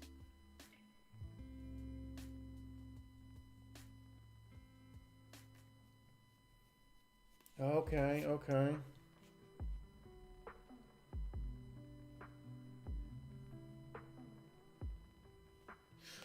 Okay, so this is actually a bit tricky. Oh, methods, so. No, we're good, awesome. Thanks for watching the videos, thank you. This is aching, oof, that sounds rough. Sleep it off instead of going to a dentist. Okay, good night, I hope it doesn't hurt tomorrow. How'd you handle the bump logic? Right now it's very basic, literally just move straight, that's it. So yeah, right now it's all super simple. Learn pen spinning.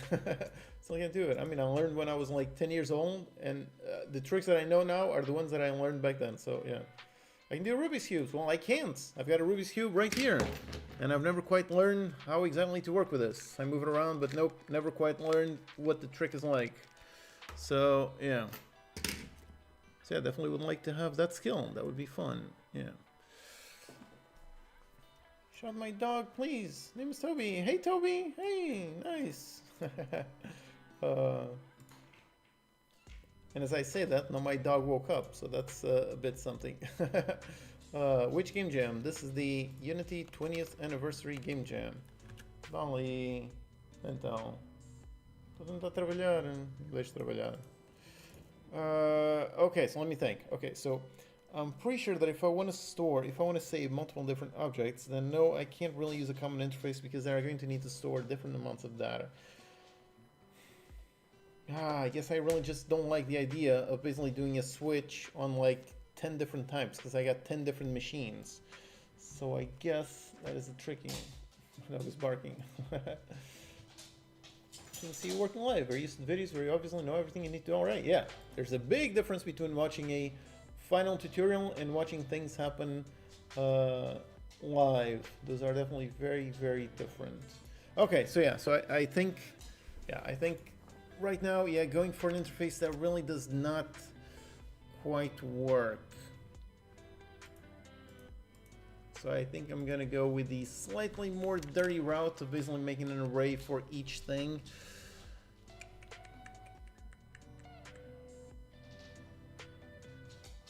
Yeah, I guess so. Okay, so let me go with this because yeah, I can't really afford the time of trying to think of a better way. So public class my save objects and public save object save and public static void load. I'm going to take in some kind of save object. So for the save on the save objects, what do I want on this one? First of all, this one is serializable, so I can save it. And on this one, so return a new save object. And on this save object, what do I need to save? I need the position, so public vector 3 for the position. So I need to store the position. And for now, okay, let's just store the position. So position equals transform.position. Okay, so I store that. So over here, let me just lock that one. So I'm just going to lock the time miner. So I'm going to lock this. So private list of time miner, locked time miner list. So I've got this one equals a brand new list. And I take list and I see if this list does not already contain it, then basically I'm going to add it. Okay, and then on save data, I'm going to go for each time miner in the locked time miner list. I cycle through those. Then on the time miner, on this one, I'm going to save and return the time miner.save object. Save object equals this guy. And basically I'm going to create the final save data. So class save data. So list of time miner.save object, time miner save object list. So I store that one, and over there, save objects, not save options, save data. Oh, I named it the same thing. Let me name it save object. Yeah, save object takes that save object, and this save object equals a brand new one, a new save object like this, and go in the save objects. I guess let me initialize the list. This one equals a new list like this. So, and I go on the save object on the time miner. Did I not? No, not this one. The time miner save object list dot add the time miner dot save object, kind of like that. Okay. So I'm basically going to store all of them, and then JSON utility dot to JSON, save this into JSON, the save object dot that, do a debug.log on this JSON right here, and try to see if that one works. Okay, so this one should save the data at the end.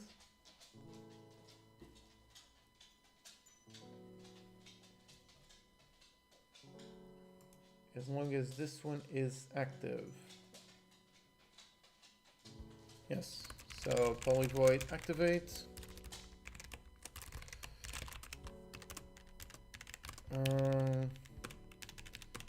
So here I've got a private bool is active, which starts off as false. So you are not active. And if you are not active, then you don't do anything, so just return. But if you are active, so on activate, then you are going to listen to clicks and you're going to try to add something. So debug.log, lock this time miner.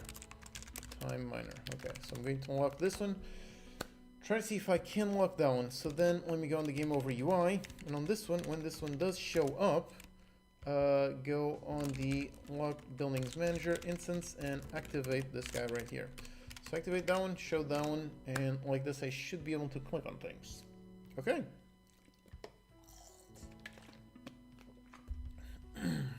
My game seemed like Factorio. Factorio is an insane game, so making something just like Factorio would be nearly impossible, but yeah. I've got my Dinky Gardens game, which has some elements of automation. I definitely would love to make some more automation management kind of games, because that's definitely a genre that I enjoy, so yeah, that would be fun. Okay, so now I actually do want to lose fast, so let me actually grab those in there, put those in there. -5, okay, losing a bunch of stuff, that's good, lose some more, okay. And now, let me see if I can lock them, and actually again, no ref, because of course, wait. Oh yeah, on the game over, it makes sense. Because I actually forgot, what did I call this? Totally forgot. The lock buildings manager. So over here, let me add lock buildings manager. Let me add that component, reset that one like that. Okay. So now when I click, I should be able to lock some buildings. And hopefully I should be able to see some nice JSON that says these two positions. I think so. Okay, go on. Drop them down so I can lose. Let's see, boom, down. And as I click on that one, and nope, it is not clicking on it. The thing is this one even running? I assume so. Time miner, oh right, I think I forgot to add the buildings layer mask. So actually if I go on the game assets and over there I add the, oh right, because I didn't put it on the buildings layer mask, so I guess just the default layer, maybe that one will work. No. I guess the question is, does the building even have the collider? Because I'm not sure that I added it. So on the time miner, nope, does not have the collider, so that's kind of an issue. So let me add a box collider right there. And yeah, just like that. Let's put it on the buildings. Let's put it on a separate layer just to see. So buildings layer, nope, just this one. So just the time miner like that. Okay. So let's go again and try to see if now I can do that. Place a miner, place another miner, and for the belt, place that one, and actually miss that one. Yes, there you go. Okay, good. All right, so let's see how this one goes. Your dog is here to help. Yes, he's always here, always doing things. So let's see. Click, and still no click. So, oh, Bali, tu tentar trabalhar. Ai, não me deixes trabalhar, não. Oh, because that one is on default. It should be on the buildings layer, not the default. Now as I click, now it works. Okay, so that's good. So now I can lock those clones. That makes sense. Now if I click on upgrades, let's see if I got some JSON. Click, and I do get some JSON. All right, awesome. And does store both positions. Those do seem to be correct. Okay, so that's good. So the core of it is working. Just a basic save system. Okay. So on the game assets. Oh, Bali. Se eu não consigo trabalhar. Okay, so let me put the buildings. No buildings. Okay. So I am storing those. And I've got the JSON, which actually I don't need. Yeah, actually I can just store it here. So private static string save JSON. So I can just store this and then put this one. Finally, I can put it like this, and yeah. Oh, assim eu não consigo escrever, bebê. Então, vai. Debug.log on my save JSON. Okay, So I got this, and then I guess I got a public void load data, or rather try and load data. Try and load data. So if string dot is null or empty, if the save oh Polly in town. Oh Polly. Go for it. If the string is not null or empty, then this is where I want to get. So save, not save data, save object. Save object equals JSON utility dot from JSON save object. Yeah, this is a little bit tricky to write code like this. Yeah, it's definitely a bit rough. Fiquei no chão. Vai lá. Associar. Vamos assim.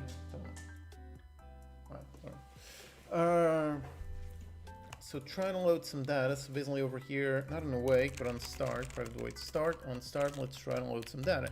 And if I can load some data, then I'm going to get the save object, and then exactly, yeah. So I'm going to go for each time miner dot save object of time miner save object in save object dot time miner save object list, and then time miner dot load, and I'm going to load using this save object, and that is hopefully going to load that object. And then the connections, those are going to be super tricky, so that is definitely going to be rough. But over here, basically just call instantiate and go in game assets, instance, go the instance, this one. The buildings, in this case, get the time miner. Get the miner instantiated on the save object dot position with quaternion dot identity. Quaternion dot identity. Okay, like this, and this should be saving and loading. Okay, so like this should be saving and loading. Now the big issue is it only saves and loads just one particular type, but everything else works fine. Yeah. I said hi to you when you were arriving on Ibrahim. Oh, awesome! Are you the Brazilian guy? If so, then I'm sorry. I'm the one who was awkward because I couldn't understand your accent. It was just if that was you, because first of all you called me Hugo instead of Code Monkey, so that confused me. That always confused me as to where someone might know me from if they use my name. If someone uses Code Monkey, then I already know where exactly they know me from. But if they use my actual name, I don't know. Okay, is it someone that I know in real life, or is it someone that knows me from the video? So that is always a little bit tricky. So yeah, based on that interaction, so it was that, and then I couldn't quite understand your accent.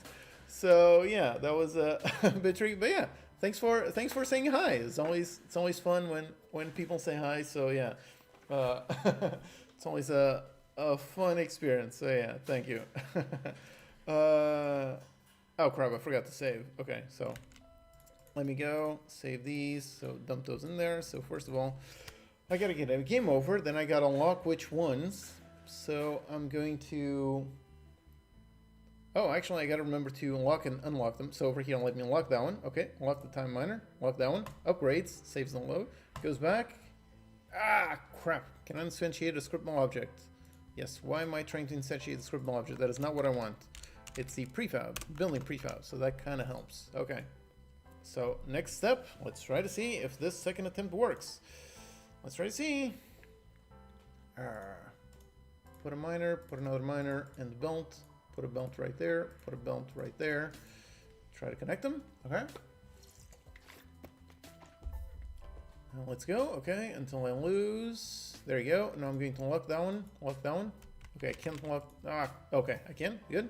Both of them are locked, go back, both of them were saved, go back, and there you go, nice, they're right there, okay, awesome. So the only thing is really just the belts. So yeah, the only issue is I'm only locking buildings, so now I need to lock belts, and I need to lock all the other kinds of buildings. So that's the issue with this system. And of course the other issue is now if I go and I come back, now it's no longer there. That is because I need to make sure they are basically locked by default. So when I spawn them, let me actually return them. So return a time miner, return this one, and return this one dot get component of type time miner. So I get this. Okay, so that one loads, and time miner equals that one. And then I guess I'm going to add them to this list. Yeah, the log time miner list.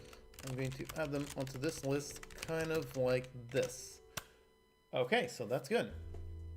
So that way, if I go and I attempt to load them, if they load, they should then go back. So yeah, that should be fun. Should be interesting. Yeah. So put that one. That one goes into that one. That one goes into that one. And let's see what happens. Let's see what happens. That's Bali for code review. I think he just wants some food review. Doesn't really care much about code. Okay, let me save just one. So save just this one. And go into the upgrades, go back. There you go. That one got saved. And now let's make another one. Let's make a belt. Connect that belt. Connect that other belt. Okay. Now let me lose again. And now I'm not going to intentionally save any. And this one should be saved by default. Obviously, in the end, it is going to have a nice visual as to which ones are going to be unlocked. But so right now, I'm not going to save that one. But this one should still be saved even without clicking on it. So upgrades. There you go. Nice. It is saved. Go back, and there you go. It is right there. And now if I go, and now I'm trying to save both of them. So let's put this, and I'm going to just click on that one, and it should save both of them.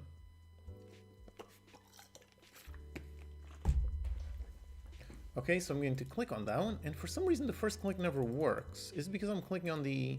Okay, I think it's because I'm clicking through...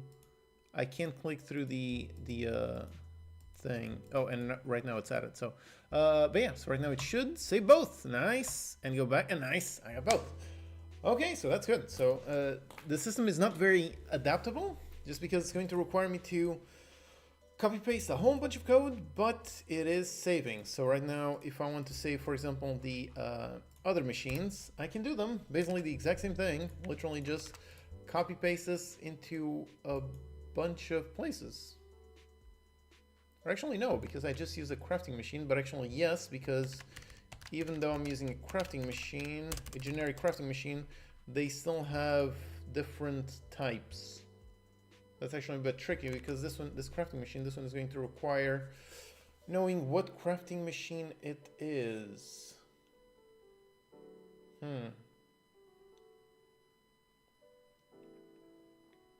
Or maybe on the crafting machine itself, I can just store the prefab? No, I don't think that would work, because then the prefab is not serializable. Okay, this is a bit tricky.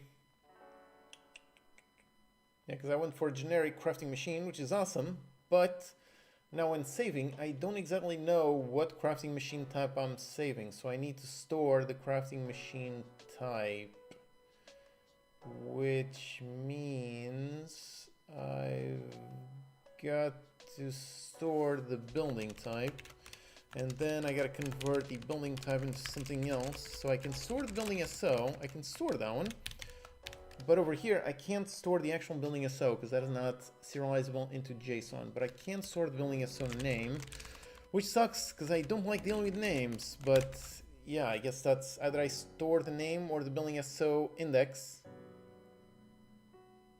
Yeah, I guess the index is preferable. It's still not perfect, but I guess the index is preferable, right? Actually, I don't know which one is preferable here. But yeah, so the building SO index, let's go game assets, instance, the building list SO, index of, wait, the building SO dot list dot index of this building SO. Okay, so I guess it's kind of like this, and this one's going to return a crafting machine. And for the crafting machine, you're going to get component of type crafting machine. I'm going to go into this guy right here, onto this list, and on this list, on the save object dot index, this one dot prefab, and I'm going to basically spawn down like this.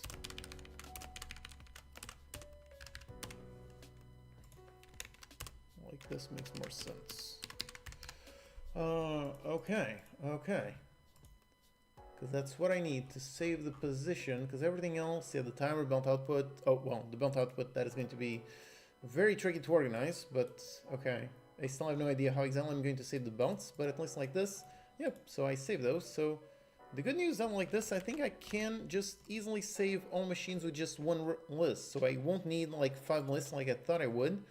I think I just need one list and that should work. The only thing I need is over here on the crafting machine. On this, I need to assign them. So this is for the big blue, yep. Then this one's going to be the crafting machine for the black. This one's going to be the crafting machine for the purple. Oh, this one, the purple. Wait, did it? Does that say?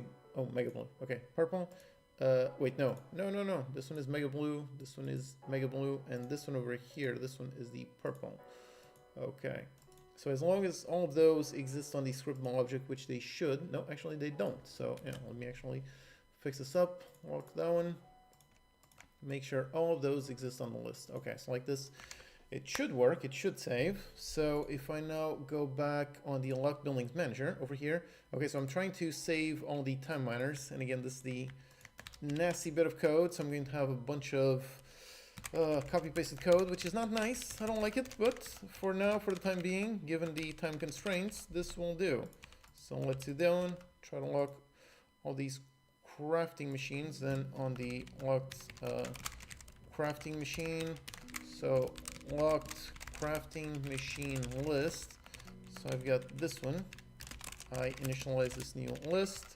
I no longer need the lockable building list. That one is no longer going to be used. In fact, I should get rid of that thing. But yeah, so crafting machine list, locked list, add that list onto that one. Okay, so that locks basically the crafting machines as well.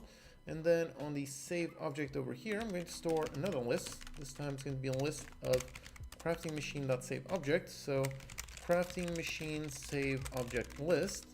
I've got that one. And over here, I'm going to construct a brand new list. And then I go through all the time miners. I store those. Then I've got the crafting machine, and I store this one in the locked crafting machine list. I cycle through those. I go through that one. I grab the save. Then I go on the crafting machine save object list. I save that guy. Then I save the whole thing down into a JSON. And then for loading, I grab the save object. I'll load the time miners. Then I'll load the crafting machine. Load that one over there. So this is a crafting machine like this. For the crafting machine save object. On the crafting machine save object list, crafting machine save object, save them, and the locked crafting machine list, and add this crafting machine. Yep. Okay, good. So I should be able to save crafting machines as well. So let's see how that works. Let's see if that works, and apparently there are compile errors. What is the compile error? Okay, I think these are, yeah, there you go. I think these are cleared actually.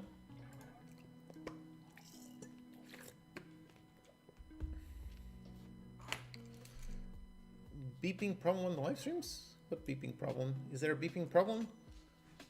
Sometimes my microphone does a noise. Is there a beeping problem? Electric frequency. Because this microphone does sometimes have an underlying annoying thing. Oh, buddy.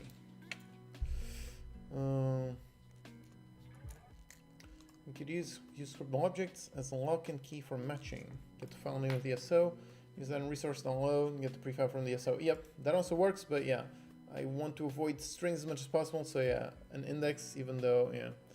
There's a buzz, I don't hear anything weird, so yeah. I guess different people on different audio systems hear different things, but yeah, sometimes when I record, sometimes I hear a buzz, sometimes I don't hear, so yeah. Again, it's the whole thing out. This microphone definitely needs to be upgraded because yeah, but hopefully it's not too bad. Hopefully it still works. Okay, right, so let me test that. So first of all, Bali, então, peraí, okay. Grab these, and actually let me, Bali, então. Okay, so let me grab those, try to get, unlock the, oh crap, I forgot to unlock those, okay. So let me grab these two. Yeah, unlocking the belts, that is actually going to be very tricky. But, okay, so I got, oh, Bali, no, crap. I'm gonna lose, no, crap. Okay, so let me lock this one, lock this one. Okay, so I've locked all of them, go, come back, good, now I've got all of them. So I still very much need to lock the belts, but yeah, those are working. And now let me make a big blue, which let me take a mining belt, put it over there, and big blue, put it over there.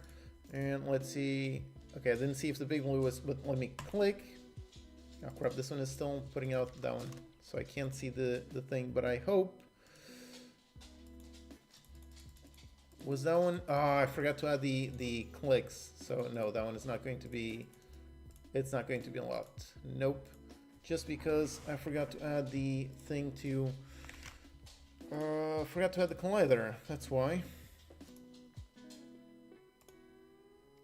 Wait, syntax error? What syntax error? Anyways, so let me go on the buildings. So where's my prefabs? Crafting machine. There you go. On this one right here, let me add a box collider. Just make sure that it's big enough for the machine. So that's something like 555. Yeah, there you go. I click on it, then this one is on the buildings layer. So that way I can select this one. I can select the others, and that should work. So,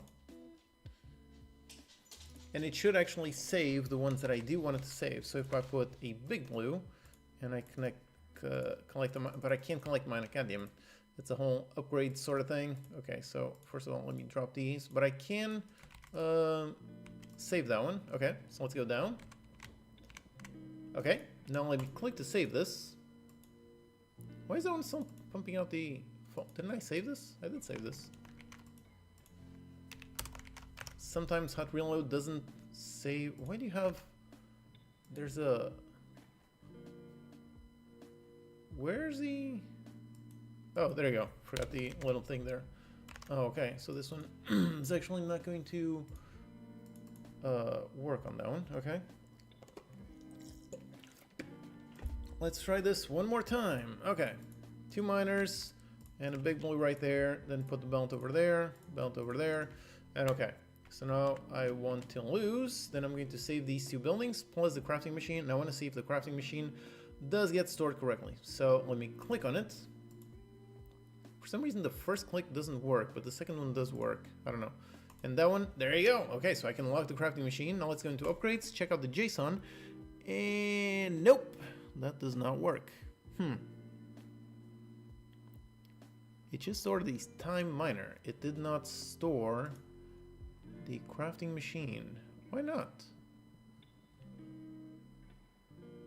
Okay, it's a bit strange. Did I not make it serializable? I did. Did I not actually lock? I did lock it. I did lock it. I did cycle through it. So why did it not save? That's strange. Now you got a null ref. Why do you got a null ref? On that one, yeah, because that one remained as null. But the question is, why was that one null? Because I added it over there. Okay, that's weird. Why was that one null? This is another thing with sometimes hot reload, sometimes... Wait, now I can't even click on it? Okay, that was strange. I think hot reload was somehow not compiling correctly. I think that was the issue.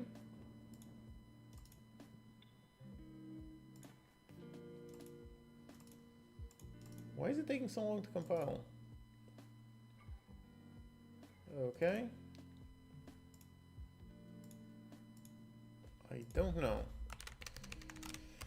Debug on log. This guy dot count. Try to see how many. Is it saving? It's apparently trying to compile, but something is happening. I don't know what. Oh, yeah.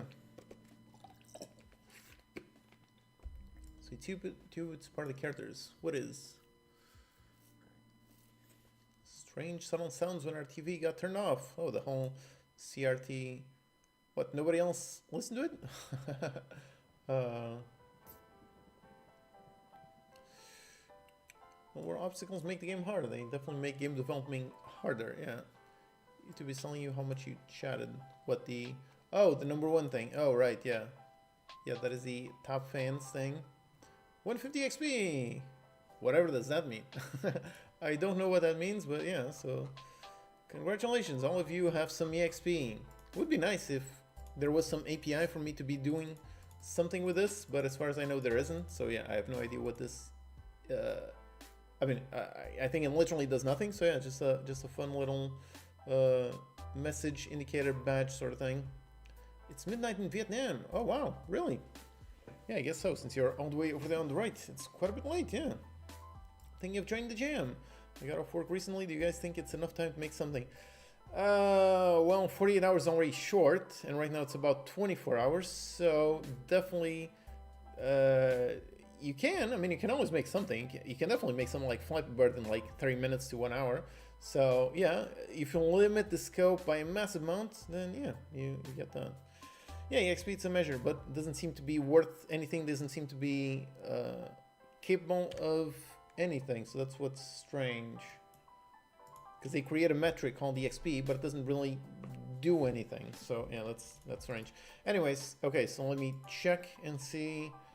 Okay, why was that crafting machine not saving? I think it was a hot reload issue, which yeah, does seem to have issues every once in a while. Thankfully, it's very rare, but yeah, every once in a while it does seem to have issues where I need to forcefully make it reload in order to make it work again. So yeah. Okay, so I'm getting all of those, and okay, so now lock that one. And for some reason, the first click never works, but the second one does work. I don't know why, but yeah. And now that one I can't click because it's going through the text, and since I unlocked it, oh crap. So I can't save that one. That sucks. Yeah, I guess I gotta disable the click. So well, I gotta polish it so that I'm not dependent on the on clicking through the text. But anyways, okay, so I've locked all three of them. So the crafting machine should be locked, and it does have one, and it does save. Okay, so it was a hot reload issue. Everything's working fine. Let's unlock blue crystals, go back, and there you go! I got the crafting machine right there. That one was saved. So I can gather one, go there, and there you go. I've got some blue crystals, some big blue crystals, and those are indeed being generated. So that is good. Okay, that is good. Let me try creating another one, like a purple one. And I'm basically going to, so that one is going to be saved automatically. So then I just need to make sure that the purple one gets saved as well. Okay, out of time, click to save it. Okay, and I can't save the other one, but now if I go, come back, and there you go, the purple one, and that one should be working as a purple, except I forget what exactly are the inputs for the purple, but I think it's blue and red. So if I go blue and red and connect this one to that one, and there you go, purple. All right, awesome. So that is indeed working. All right, that is good. That is good. So now let's do the tricky part. Let's save the belts. Oh, look at that. Crashed once again. Why does this crash every once in a while? I don't know. Just the tab randomly decides to crash, so I guess that's that.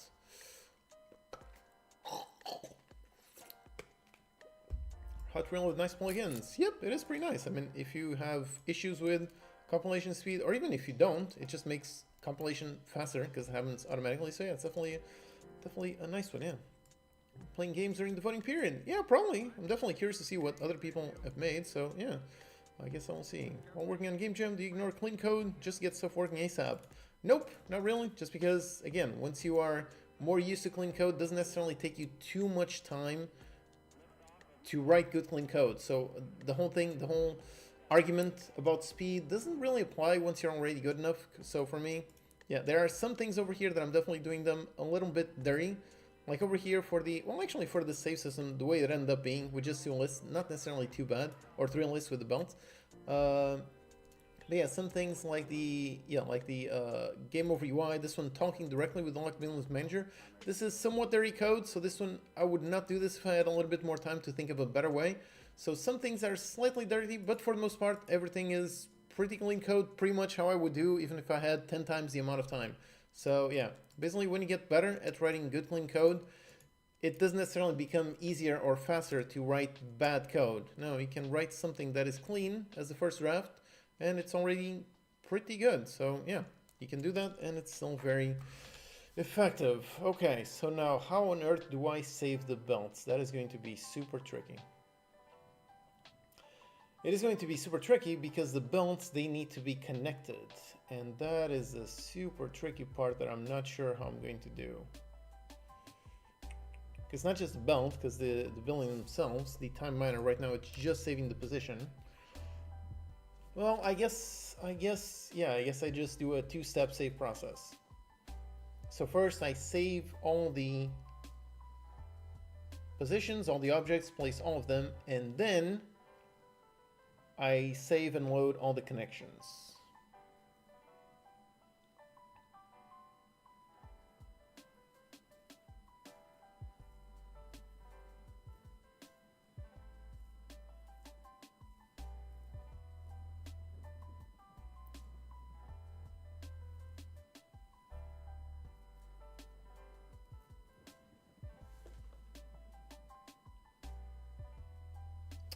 Ah, crap, that is tricky, that is tricky, that is tricky. That is tricky, that is tricky, that is tricky. You just store the points to replace the belts and reconstruct them with connections. Yeah, but the thing is the connections, because the save object data, that is not the actual object itself. Right now I'm just saving the save position. So there's no object in the save data, it's only a position. Technically, yes, technically I can just go into that position, find the object that is spawned in that position, then use that to connect. But then if I got things on multiple different positions, that might be tricky.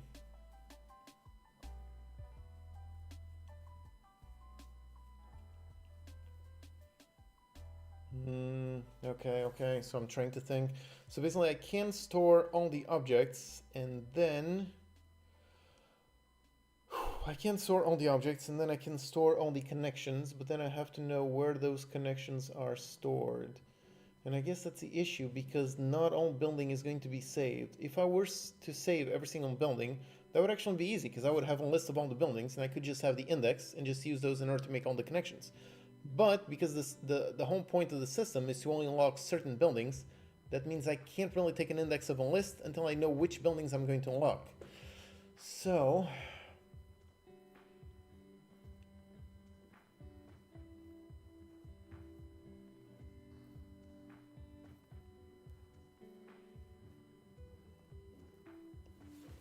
okay.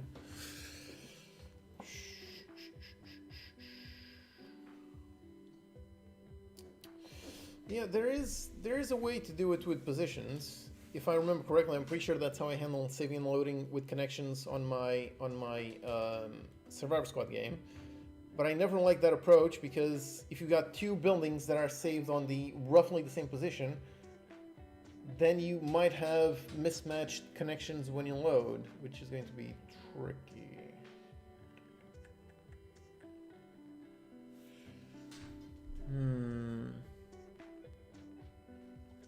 Indeed, just made building your project much longer. What? What does that mean? Not sure what that means. We generate a GUI ID for every building. Yep, that is also a valid option.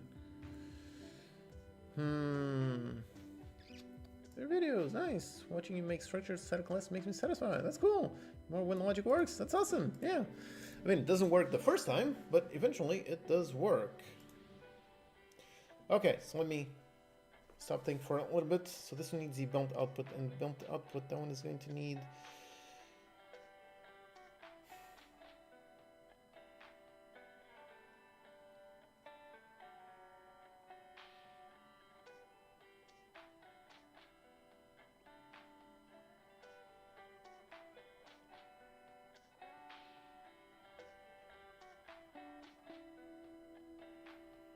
ah, crap, this is a tough problem.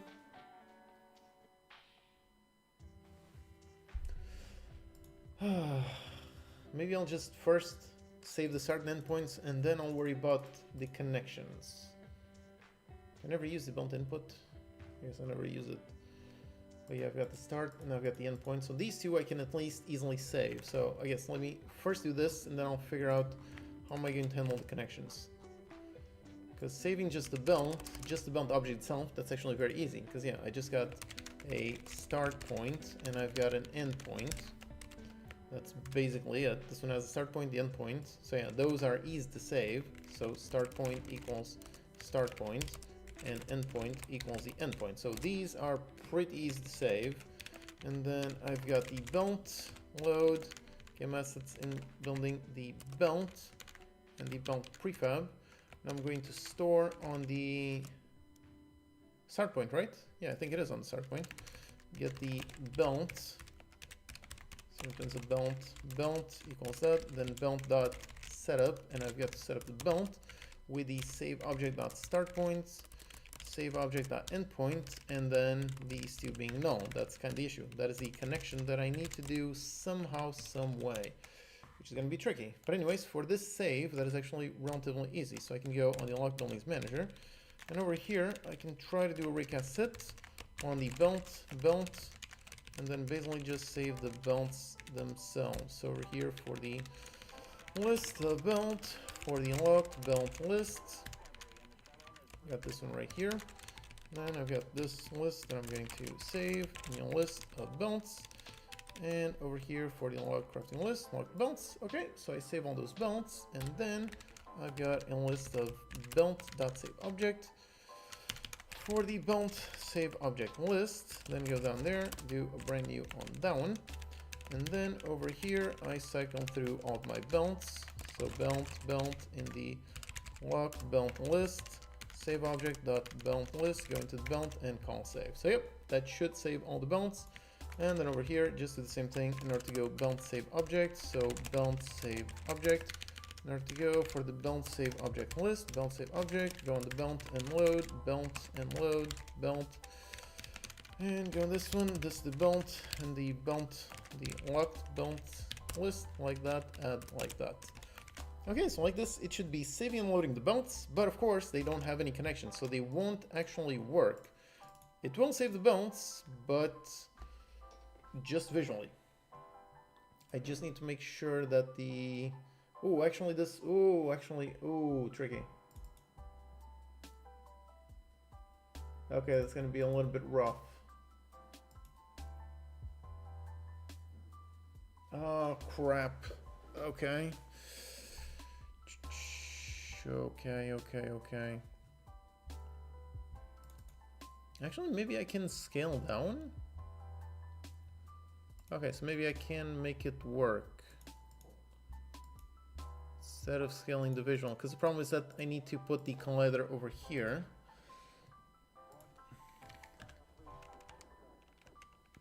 If I scale it like this, will it work? Ah, crap, no, because it's gonna...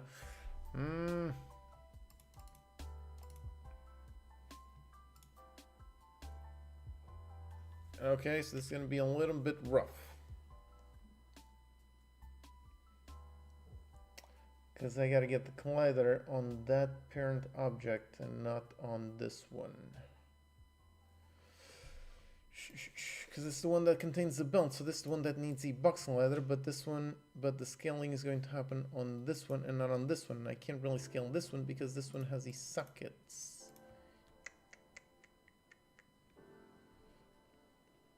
I guess I could spawn them, change the parent, scale it and go back. That would work, but that's a very nasty workaround that I don't like it.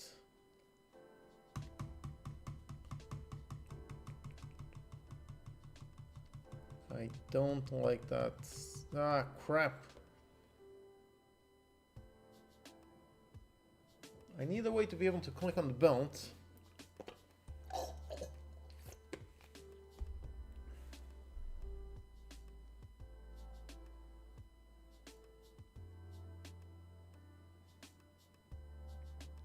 I guess secondly I can just manually modify the collider size, but the issue is going to be that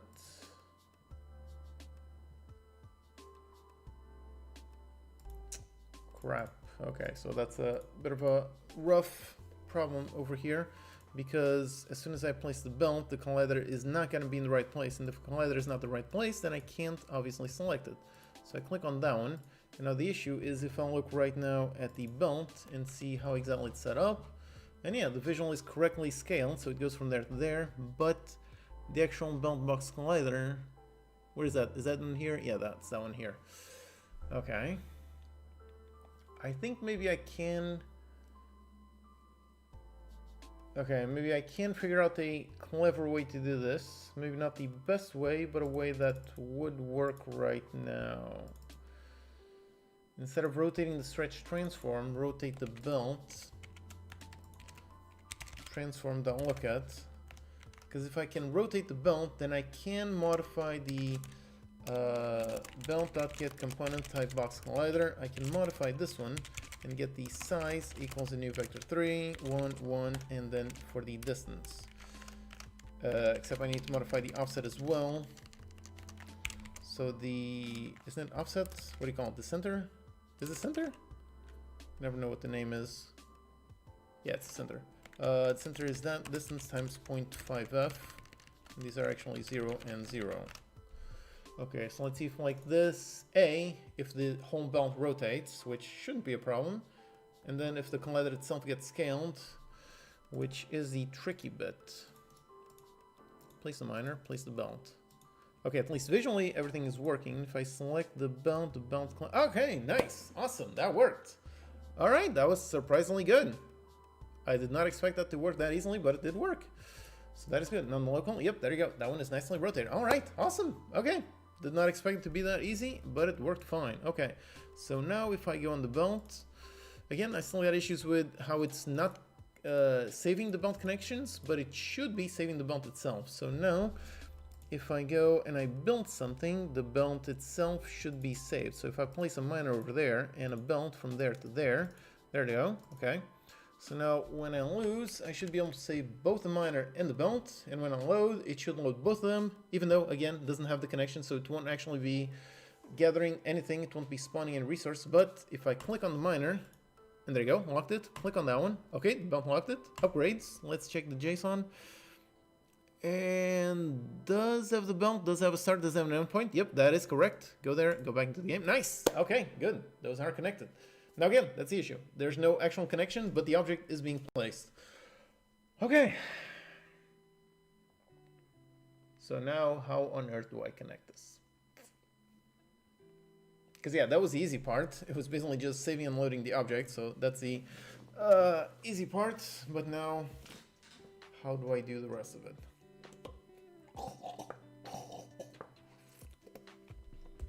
Nation for a stream where viewers send their code and you rate their criteria on how clean the code is. Yep, that's something that I've thought about many times, which is something that I've definitely want to do because it's fun, but yeah, it's also very time consuming. So I haven't quite figured out how can I do that in a way that I can make it make sense, but it's definitely an idea that I very much want to do. So yep, definitely want to do that.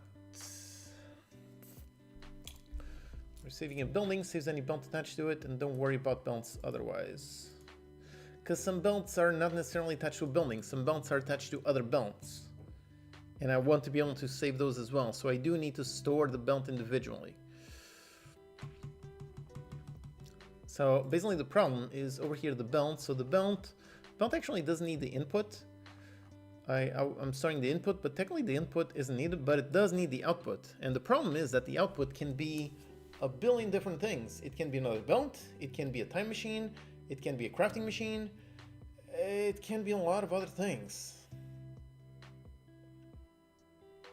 So the question is, how do I, and can also not be saved, right? Yeah, that can also be, technically I can save the input, save the belt, and not save the output. And somehow I've got to make that work.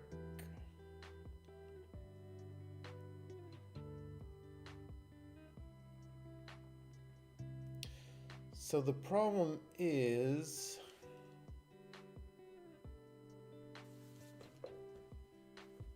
because at least over here on the Locked Buildings Manager, I am cycling through all the, so I've got a list of all the objects that are unlocked. So technically on this list, I can use this index. So as I go on the time miner, so I store all these, then I can like store the connections between them.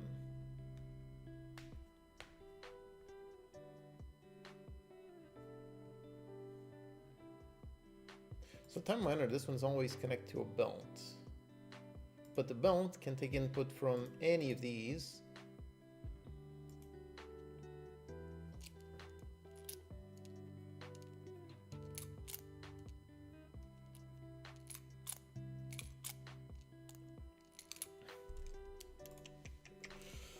Oh, that's tricky. Sincere cast around the socket if there's a belt and connect it on reset.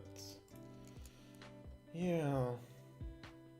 The issue is that the socket is not necessarily where it is. Some sockets are like offset from where the actual endpoint of the belt is.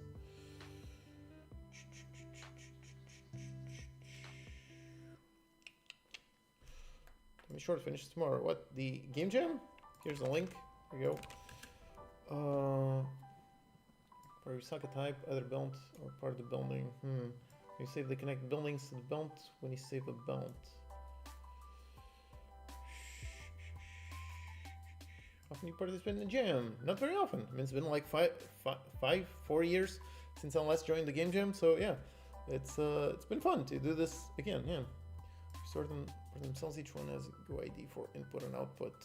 Yeah, I'm thinking GUIDs might be good. Okay, I gotta think about this for a little bit. Cause I got the time miner. The issue is that I wrote some very nice code using some nice interfaces. So this can be connected with something, doesn't care what it is, doesn't care if it's a belt or a time machine directly, doesn't matter. It uses an interface, so it doesn't matter. But interfaces can't really be serializable. So I've got to somehow figure out what this is. Is this belt output? Is this... what is this? What is this? What is this? Let me do the belt building manager. See how I'm building the belts. So over here I basically take the start, I take the endpoint. Then I really just spawn a new belt transform. Yeah, just spawn the transform, set it up with the start, the end, the start belt output, and the end belt input. Then I go into the start, I set that one. So that means... Okay, so I set up that one on that, so I can have the belt itself.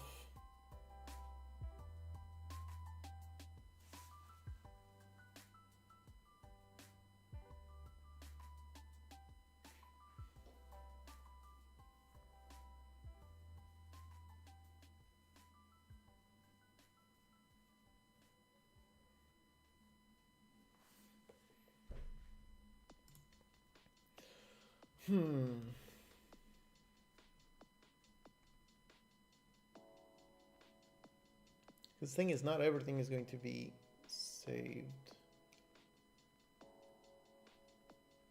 Yeah, I think just an ID, I think that might actually be the best thing that I can do. Right? So I can save the ID for each time machine and then unload it, and unload it with a certain ID.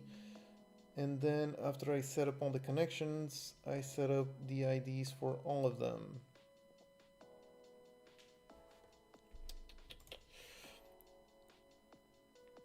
Connection list from locked belt intersections with colliders.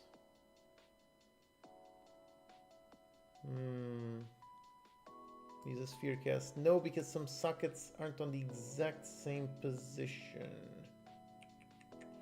So how do you choose which ones not to delete? Well, because when I change to a different scene, basically destroys all the objects. So I have to decide which ones to save.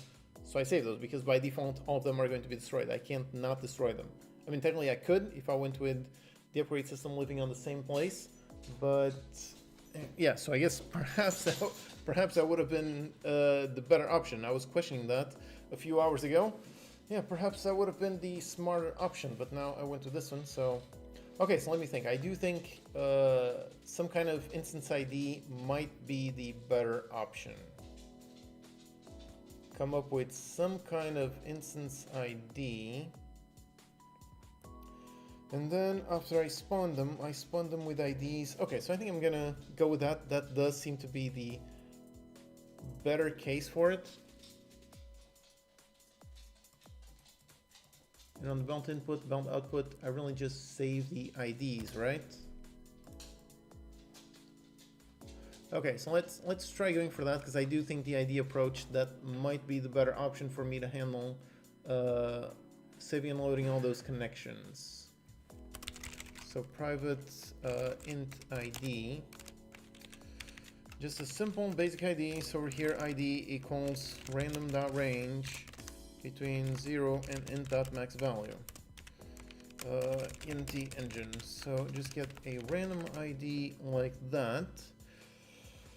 Okay, so I store that one, and then over here on this one, I can store a public int ID, and then just go ID equals ID. So I can store it kind of like this, and that won't work. That won't store the ID. That one, so time miner, so time miner equals that one. And then of course I need a function, so public void set ID, even though actually it's a private function, it's only going to be used from here. Set ID, int ID, so this dot ID equals ID. Okay, so I do that, and time miner dot set ID equals save object dot ID, save like that, return the time miner. Okay, so like this, I do believe I can save a nice ID. Okay, so that's good. So I save the ID.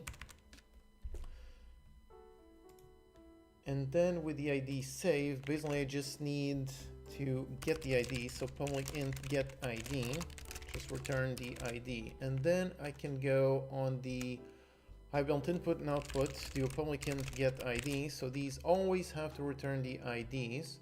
And then using those IDs, I can find the object that does implement this and works. Actually, actually, maybe I can use, since it's only on load, technically I can use something that is usually very slow, but might work. So built input, built output. Public int get ID. And then I can just do public int get ID.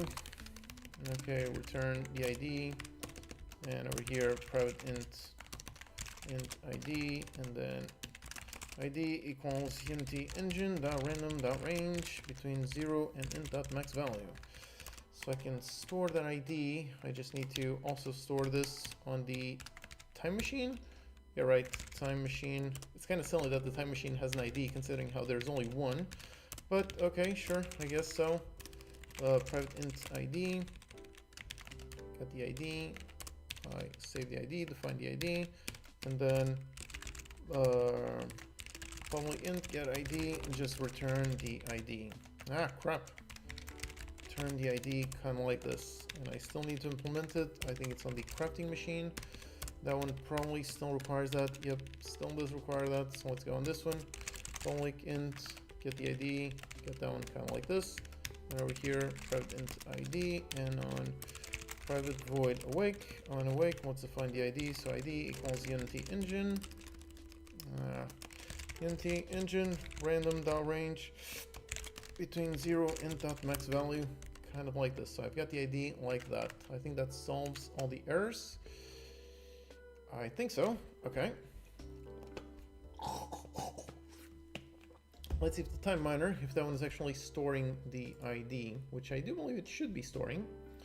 And it's a private int field, so I can just inspect it on the inspector. But if I go on the miner, go there, create the belt isn't going to save any IDs, no, but the miner, that one should be saving with the correct ID. So let's wait for that to go down. Okay, let's lock that one, go there, and there you go, it did save the ID. So that's the ID 16165 ending 250, 165 250. Pause, let's select this one, go to that one, 165 250, go into debug menu, 165 250. Okay, great.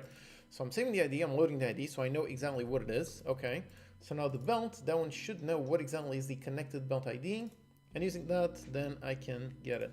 So I guess the one thing that I need to check, the one thing that I don't know if it is possible, because I've never quite tried it, so I guess let's try it out to see if that works, which is, can I do object.find objects by type of a I built input? Does this actually work? I'm actually not sure if this does work. What is the thing? Oh, it's the find object sort mode, find objects sort mode dot none. Okay. I built input because there's no convert. Okay, so I can't do this. I mean, that's annoying because I gotta look for each type, but still, okay, I guess that works.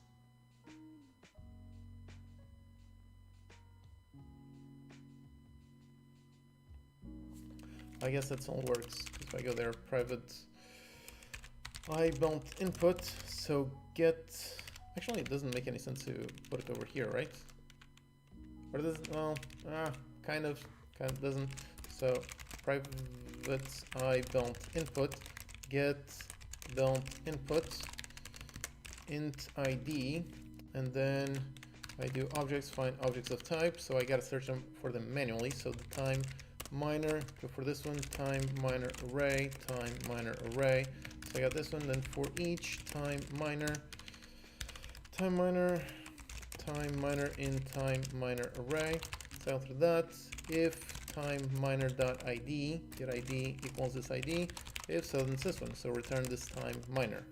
And if it is not, then do not return that one. Okay.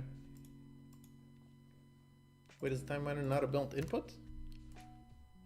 Is it only an output? I guess it is only an output. So I guess for the inputs, I don't. So get built output, iBuilt output, find time miner, get that one, and if not, then return null. And for the built input, okay, I guess that one, I guess I'll worry about that one later because apparently this one cannot be an input. Okay. Okay, but yeah, so I've got basically the built output.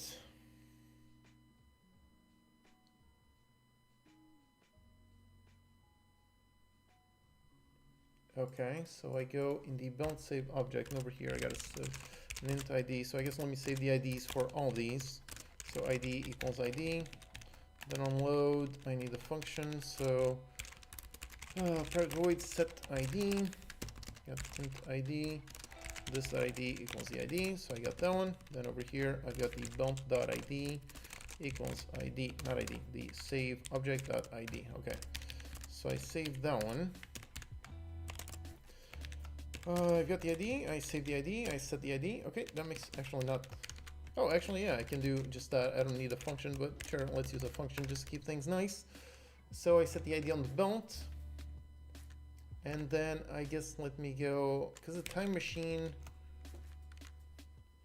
the time machine is gonna break everything. Because time machine isn't saved because it just exists by default. So I guess this is like the special one. I guess I can just save the time machine ID, or time machine always has the same ID. Yeah, I guess so. I guess the time machine doesn't need a random ID. This one can just have, for example, the ID of 0. So that's a special time machine ID. And that way, yeah, that way it should work. So it finds the time machine. And if it is time machine, it's over there. Okay. Okay. I think I'm on the right track. So the belt has an input and output. So basically on the belt, so first of all, let's save and check just the input. So the input is going to be the mining machine. Okay. So let's save a public int belt input ID. So I save that one, and the belt input ID will be belt input dot get the ID. So get the ID. So save that ID, and then I've got that ID.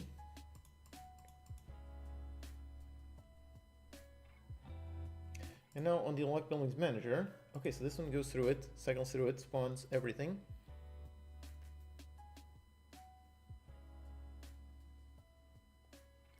Because yeah, I do need to make it at the very end because a belt can be connected to another belt. So I gotta first spawn all the belts and then I handle all the connections. So the connections have to be done after all of this. But the issue is, after all this, do I still cycle through the belt save object and the thing? I guess I can create a dictionary.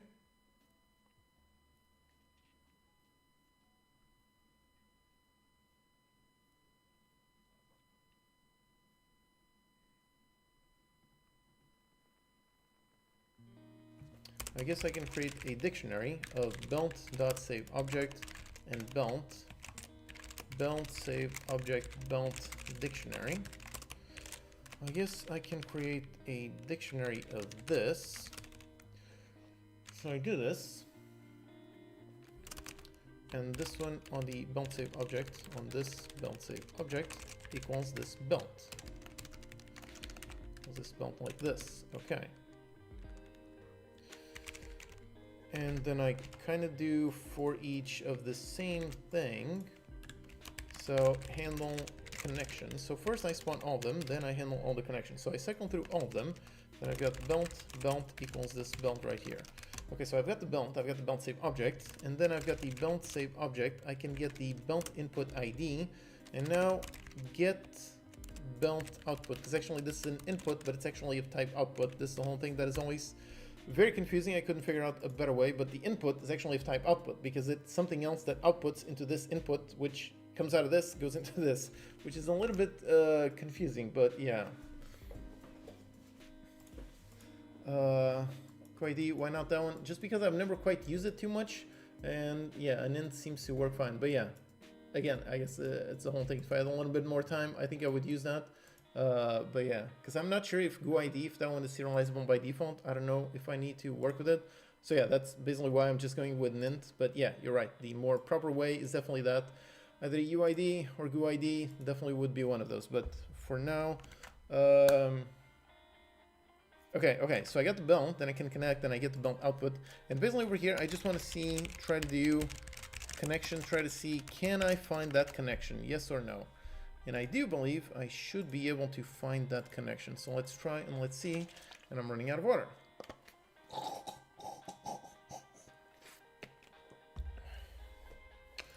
Okay, miner, put it over there, belt, put it over there, and I'm going to try to save both of them, try to see if both of them have a unique ID, which they should, and the belt should be storing the input. It still won't move, or actually it might move, it won't drop into the final thing because it has no final connection. But, so let's save the miner, let's save the belt, go into the upgrades, and this one does save the ID for the miner, and for the belt, it does not seem to save the belt ID. Ah, crap, is it another issue with hot reload? It seems like it, that it did not save and there's no connection because it didn't actually save that data.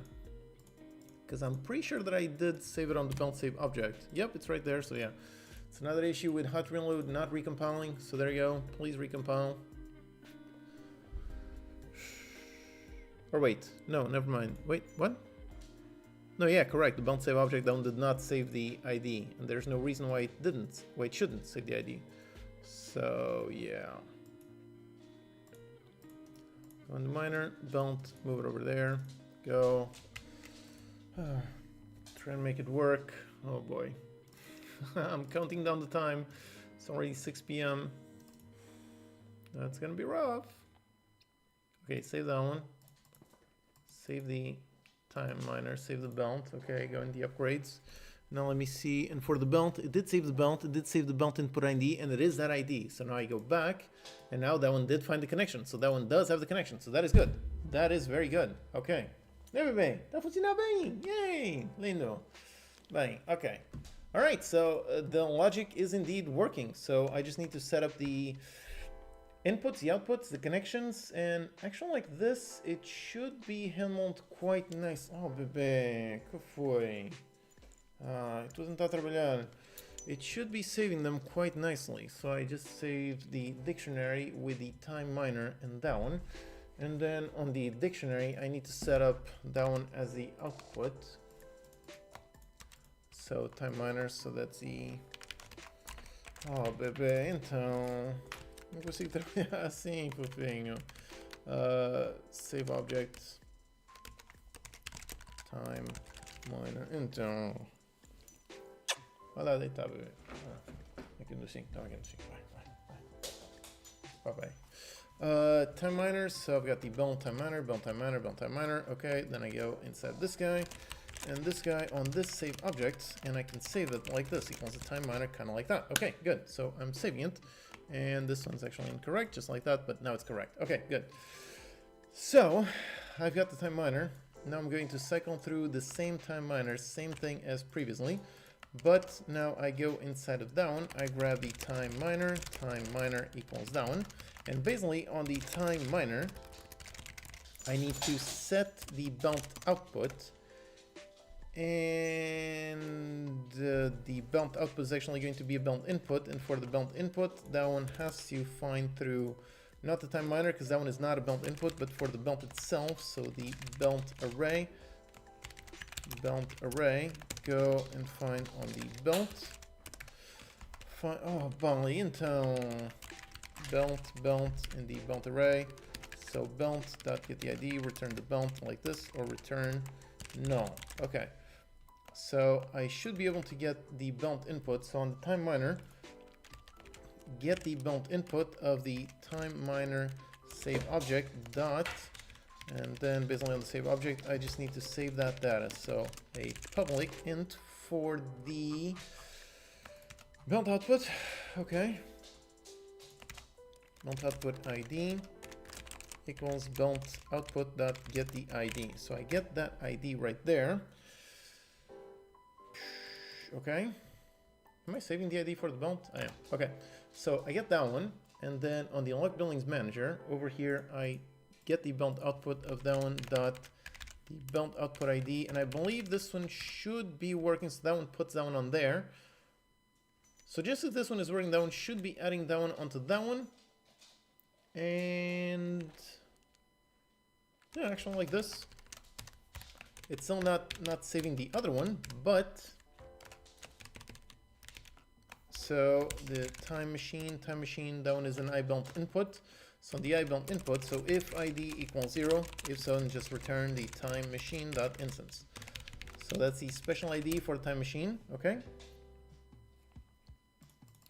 So on the belt, set belt input, set belt output, I don't know if I have functions for those. Okay, I've got the output. I just need another one for the set belt input. So the belt input is actually belt output. So I get that one right there. So, okay, set belt input, which is of type belt output. So it's like that. And the belt output ID, let's save that one as well, belt output ID. So belt output ID equals the belt output.get ID. So save that ID. Okay. And then set belt output and grab the belt output ID, get the belt input. Okay. So that one should be connecting both of those. So like this, I think it should be saving. I think so. I think so. Let's recompile to make sure everything really does compile properly. And I really need some water.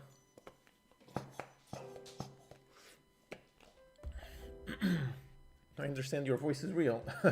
Yes, my voice is real. Okay, so let's see. Let's try to see if this is going to work or if it's going to crash catastrophically. I don't know. Okay, so he's mining reds and he's going. Nobody. Yeah, so he's mining reds. And when he gets to the end, okay, out of time. Now let me save that one. And for some reason, some clicks don't work, but some others do work. Okay, it might be the size of the thing, maybe. So yeah, the time miner clone. Okay, saving both of them.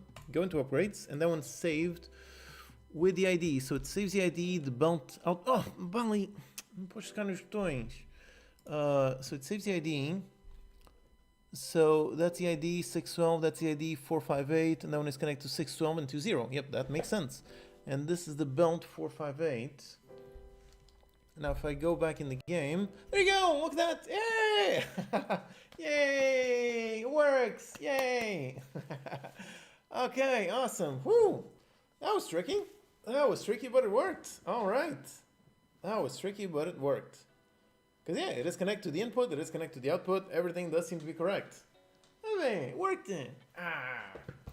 Lindo. Hey, bingo. Oh boy, okay, that was interesting. Let me see if it still saves after a while. Yeah, there you go, still saves. Okay, awesome. So it's not saving the other machines, but it is definitely saving. So yeah, I just need to save all of the things. And yeah.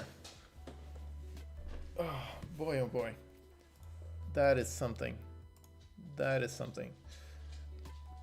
Okay, so the belt is saving, and it's really just the crafting machine. That's really just the only one. This one just has a belt output. And yeah, this is really the only one. Oh, Bali, peraí, já vamos. Então, se eu não consigo trabalhar, não there's that, but no. Public int bound output ID.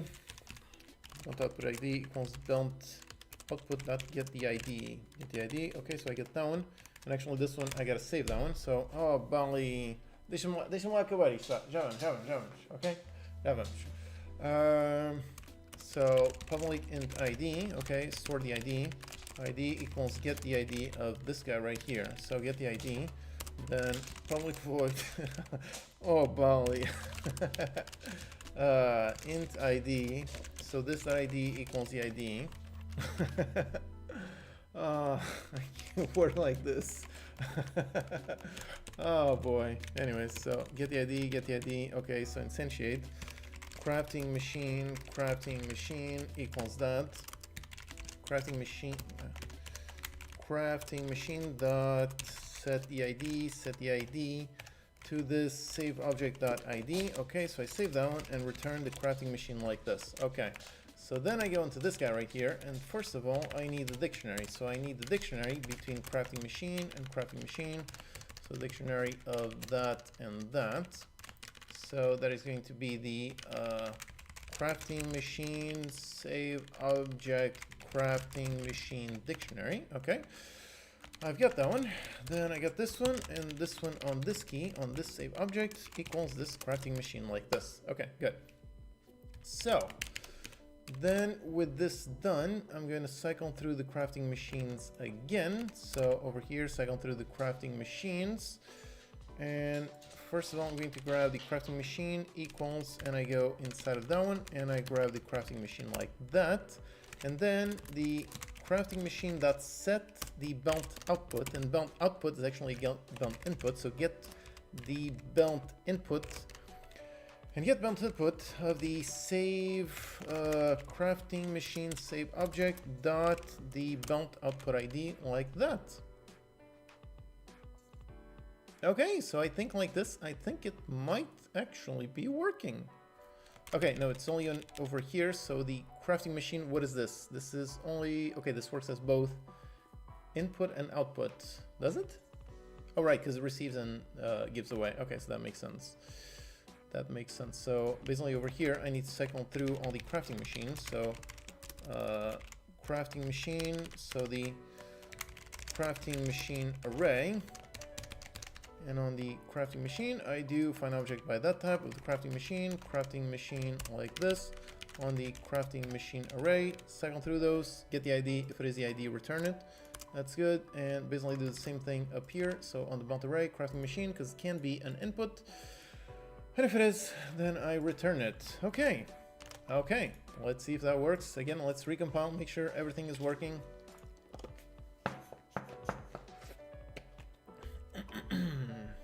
Oh, time for a walk, breaking water. Yep, there's definitely sou português. Yep, sim, sou português. Yep, I'm Portuguese. Yeah, nice.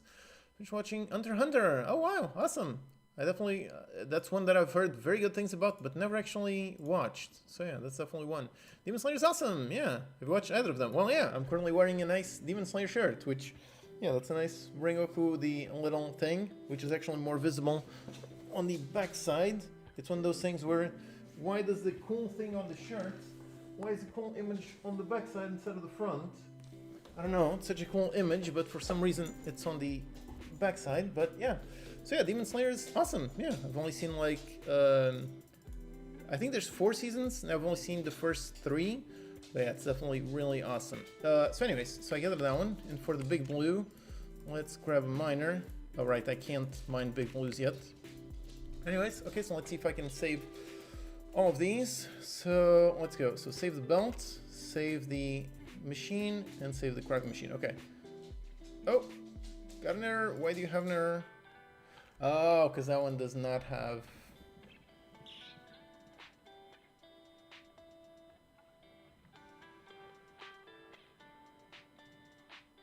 How do I do the? Is it this? I don't remember how the. No, that's not.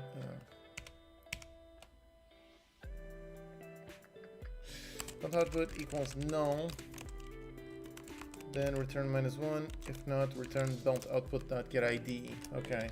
So then I basically need to verify, because yeah, you can't have a machine without any connection. So same thing on the time miner. The miner, that one can also have basically no connection. So on the belt output, that one, yeah, that one can have no connection. So I gotta make sure to validate that one.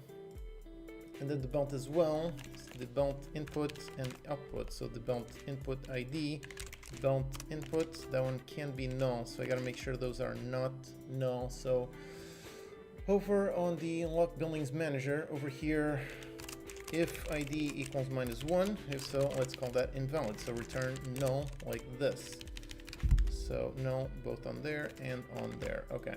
Okay, so now it should work. So now let's do the same thing. Let's make sure that one, let's bring a file to see it, and yeah.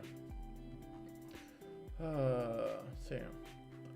Not coalescing, no, because yeah, but that one doesn't work for returning that only works for returning null, but over here I want to return -1, so that is why. So I had to use the ternary conditional operator to try to make that work. Yeah. For a chance to watch a new movie. Oh, hey Jason. Yeah, I've also haven't seen the new movie, but yeah, Demon Slayer animation is awesome, so I'm sure the movie is awesome as well. So yeah, definitely do want to see it. Actually, I think it's, oh no, it's there's a Chainsaw Man movie as well that I very much want to try seeing that one this week. Because, yeah, it looks like it's cool. I haven't seen Chainsaw Man since it came out, so it's been quite a while. But, yeah, there you go. Okay, that worked. So, there you go. Saving nice IDs. Okay. Belt output has no IDs. That makes sense. And on the crafting machine, that is an ID. And then the belt output ID -1. Okay, invalid. That makes sense. And I go back, and there you go. That one is working. Okay, awesome. Okay, now I gotta gather the things so I can do that. Bobby, tell him. Oh, that one so. Okay, so let me unlock the blues. Okay, go. Upgrades, unlock the blue crystals. Okay, now let's mine some blue crystals. And put the blue crystals in there and put the reds in there. Okay, so everything is spawning, so that is good. That is good. All right, let's go. Okay, now let's lose. Go on. Lose. And now save that belt. Save that crafting machine, which is already being saved, so it doesn't matter. Save that belt as well. Save that crafting machine. Now upgrades. Moment of truth. Click on it. And there you go. It works. Woo! Awesome. Oh boy. Ooh, that was definitely tricky. But everything works. So everything is nice and safe. So I can unlock buildings. I can bring them back. The belts come back. The machines come back. All of them are nicely connected. So yeah, I can now build things more progressively. So I can basically upgrade to unlock a bunch of different buildings.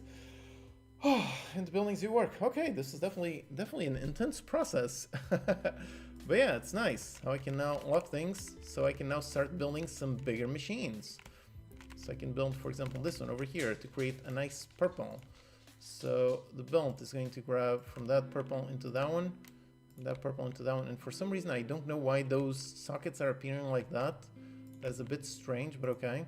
So I definitely still need to handle all the collisions and so on, because this shouldn't be possible. But if I click on that, I save that one, I save that one, I save that one, I save that one, I save that one, I save that one. Go upgrades, go back, and is that working? Is that working? Is that working? There you go. Woo, nice. Oh boy, that was tricky, but that worked. So now I can save things. I can basically go between runs. I can go up here, I can get some more upgrades, get some more mining speed. But I can't afford it because why can't I afford that? Actually, I don't know why I can't afford that, because I definitely got enough. But yeah, for some reason I can't afford these. Okay, I'm not sure why I can't afford them, but I can go back. And if everything is working. Oh, because those are big blues, not blues. That's why I can't afford them, because I'm not actually saving any blues. So I need to save a bunch of blues. And if I do, did I save 2 blues? Yeah, because I got 37 big blues, but only 2 blues. And there you go. Now it does work. So the miner speed, that does work. And I actually didn't save that one. So I can place the miner right there. I can put that one, and I just messed that up. So that one put in there. Out of time, let's save that belt. Save that belt. And actually, is this going to break? No, it did not break, even though, yeah, that one is not connected. Which, yeah, because I didn't select that one.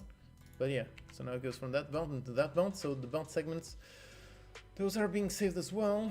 So let me, oh crap, it's right behind the button. No, I want to save that one. Let me disable the canvas manually.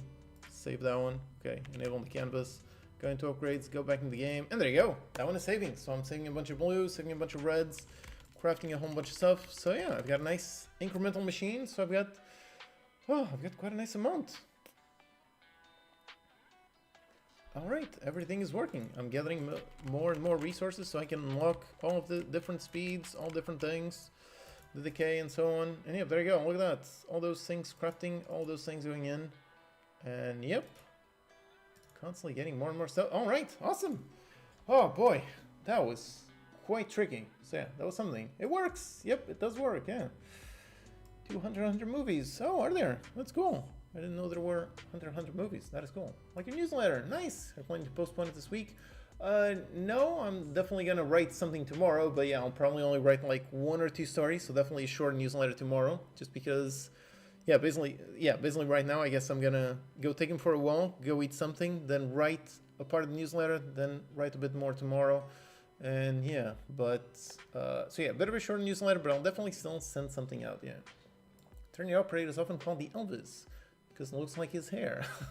Oh, that's a nice fun fact. I didn't know that, so that is fun. Chainsaw Man animation. Yep, that is definitely one of the best animations. That is definitely really, really awesome. So yeah, that is cool. Drawing the mind machine. Okay, nice. I'm gonna look into the visuals tomorrow. That's fun. Turn on how to fight back against my bullies. Okay, I'm not sure I'm the best person to help with that. So yeah, I don't know. Remind me of how I felt watching Mob Psycho for the first time. Still super bummed how they just straight up phone in One Punch Man. Really? I've heard great things about both those. Both One Punch Man and Mob Psycho. Haven't seen any of them, but yeah. Just straight up phoned in One Punch Man? What, they didn't... Did that go badly? Because I've heard Mob Psycho was excellent. Huh. Amazing, I just proceeded with thinking. Yeah, a lot of thinking time until I finally got it working, yeah. These make your machine timeless. Sort of, yeah, you're constantly always fighting against time until you build a big enough machine that you can basically not lose, and then things become quite nicely, yeah. Save, oh yeah, don't worry, I save obsessively, so yeah, everything is saved, but yeah, I guess maybe I'll do a backup just in case my PC somehow spontaneously explodes overnight, so yeah, I guess I'll save a backup. Begin a C# tutorial for a month. Nice. Yeah, definitely take your time. The only thing that matters is that you're learning. So yeah, definitely do that. Yeah. I'm working on the game right now. I'm probably 80% built on your tutorials. Awesome. Hey, thank you. I'm glad my tutorials help you. That is nice. Definitely will have your big hit eventually. If by big hit you mean like millions of copies sold, probably not. Just because I'm more of a big fan of smaller games. So I don't know if I'll ever make some that sells that much. But still, I don't really need it. I mean, I'm just a single person making games by myself, so I don't really need a million copies to make a living. So, yeah, probably never gonna have a massive mega hit that everyone recognizes, but I will be making a living making games for the rest of my life. So, yeah, I guess that's that, yeah.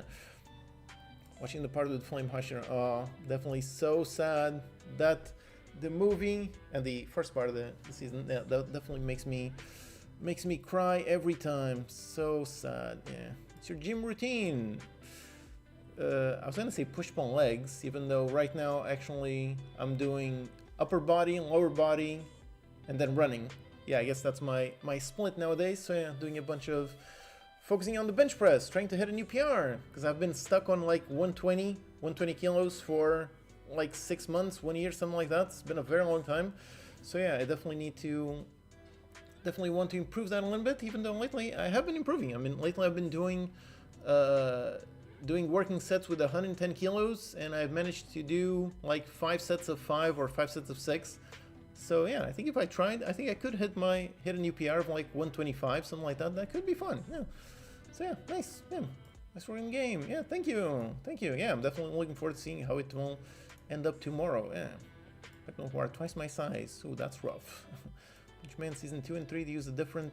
Oh, really? Oh, that sucks. It sucks when that happens. Damn. Wow. Yeah. Sword, thank you. Game where your health decreases by time. That's interesting. You can kill enemies to earn XP and level up, but you won't level up when you die and get reborn. Each level gives you more health. Okay, that sounds like an interesting one. Okay, so that is nice. Psycho always has an amazing animation. Definitely have to watch those two, yeah. This is the problem-solving course. I think it was like 30 seats. I think so. Not sure. Like 30, 35, something like that. Yeah. Animation, nice. Total Liberation might be your mega hit. Maybe. I mean, if that one works out, I do think that that concept does have quite a lot of potential. So yeah, could be interesting. That's the saves the scene every time you play the scene. What, the easy save? I've never actually used that asset, so yeah. Definitely one of the ones that I would love to spend some time reviewing. So yeah. Expedition 33 and Silksong. I haven't played either of them. I'm not really much of a fan of platformers, so I don't think I would necessarily enjoy Silksong, but Expedition 33 does look really awesome, so yeah. I need to find some time to play that one at some point, yeah. For upper and lower body slots of conditioning too, nice. 5 days a week, more than enough, yep. Definitely more than enough, yeah. Total Liberation time soon. I mean, the plan was initially by the end of this year, but we're already on the end of this year and I'm still busy with so much stuff, so yeah. But next year, that is definitely the plan. So unless something really drastic happens, that is the plan, working on that next year. Still legal. Would be fun to see things of you in Portuguese. Yep. Game dev brasileira carece de conteúdo tão bom como o seu. Thank you. Yeah. It would be fun. Yeah, if I had infinite time, I definitely wish I could make videos in both English and Portuguese. That would be fun, but yeah, finding time for that is not quite doable. So yeah. But yeah, definitely quite a lot of, I mean, just the other day, I went to this real nice event. I went to DevGam, which was here in Lisbon, and actually met a whole bunch of Brazilian developers over there yesterday. So yeah, that was quite fun. I definitely really enjoyed that. So yeah, it's always nice to meet people in real life, yeah. I think the game would be done if you weren't live streaming. I don't know. Actually, I don't think live streaming has been negatively impacting my productivity that much. So yeah, I maybe a little bit faster, but not necessarily that much faster. So yeah. Visualize for the store. I don't know. I will see. What time will be streaming tomorrow? I don't know. Roughly the same thing. So maybe around 10 a.m. So yeah. Yeah, then tomorrow or later tonight, I will check out those assets and try to think about that. And language translation by YouTube. I mean, I have that thing. It's enabled by default, but yeah, I don't know on how many languages it actually translates or what it actually does. So I don't know. Yeah. To answer about selling games that you do not have to sell big numbers to make a living. Are you actually able to make a living without Patreon, YouTube? I mean, yes. Oh crap! I just touched my microphone. Before I started this channel in 2017, I was making Steam games just by itself. That was the only thing that I was making. I was making Steam games just by myself from 2012 to 2018 before I started this YouTube channel. So yeah, and back then I was making a living just on my games without YouTube, Patreon, any of that. So yep, with a low enough cost of living, yeah, it's definitely very achievable. And thankfully for me, it was achievable. So that was nice. Yeah, came at the end of 23. It's been a great experience for 2 weeks. I did that kitchen chaos. Nice. Stop game dev because of my laptop. Okay, I mean, if you stopped, you can always come back. So yeah, that is awesome. Dog looks sweet. He is very sweet. He's very kind. Yeah. He's gotten unite. Okay. All right. I'll see then. Okay. So yeah, I definitely do have to go. So I rest my voice a little bit, then take him for a walk because he's definitely way too stressed out. Yeah, baby. All right. So yeah, I guess I'm going to get going, then continue work on this because thankfully things are actually working out quite nicely. Yeah. Okay. So yeah, I really do have to go. Oh, and I gotta rest my voice so I don't get messed up, even though today has been surprisingly achievable. So yeah, I guess we'll see tomorrow. All right, so yeah, I will see you all tomorrow, sometime tomorrow morning. And yeah, if you're also joining the game jam, then best of luck to you. And yeah, I will see you all tomorrow. All right, bye everyone, see you tomorrow, bye-bye.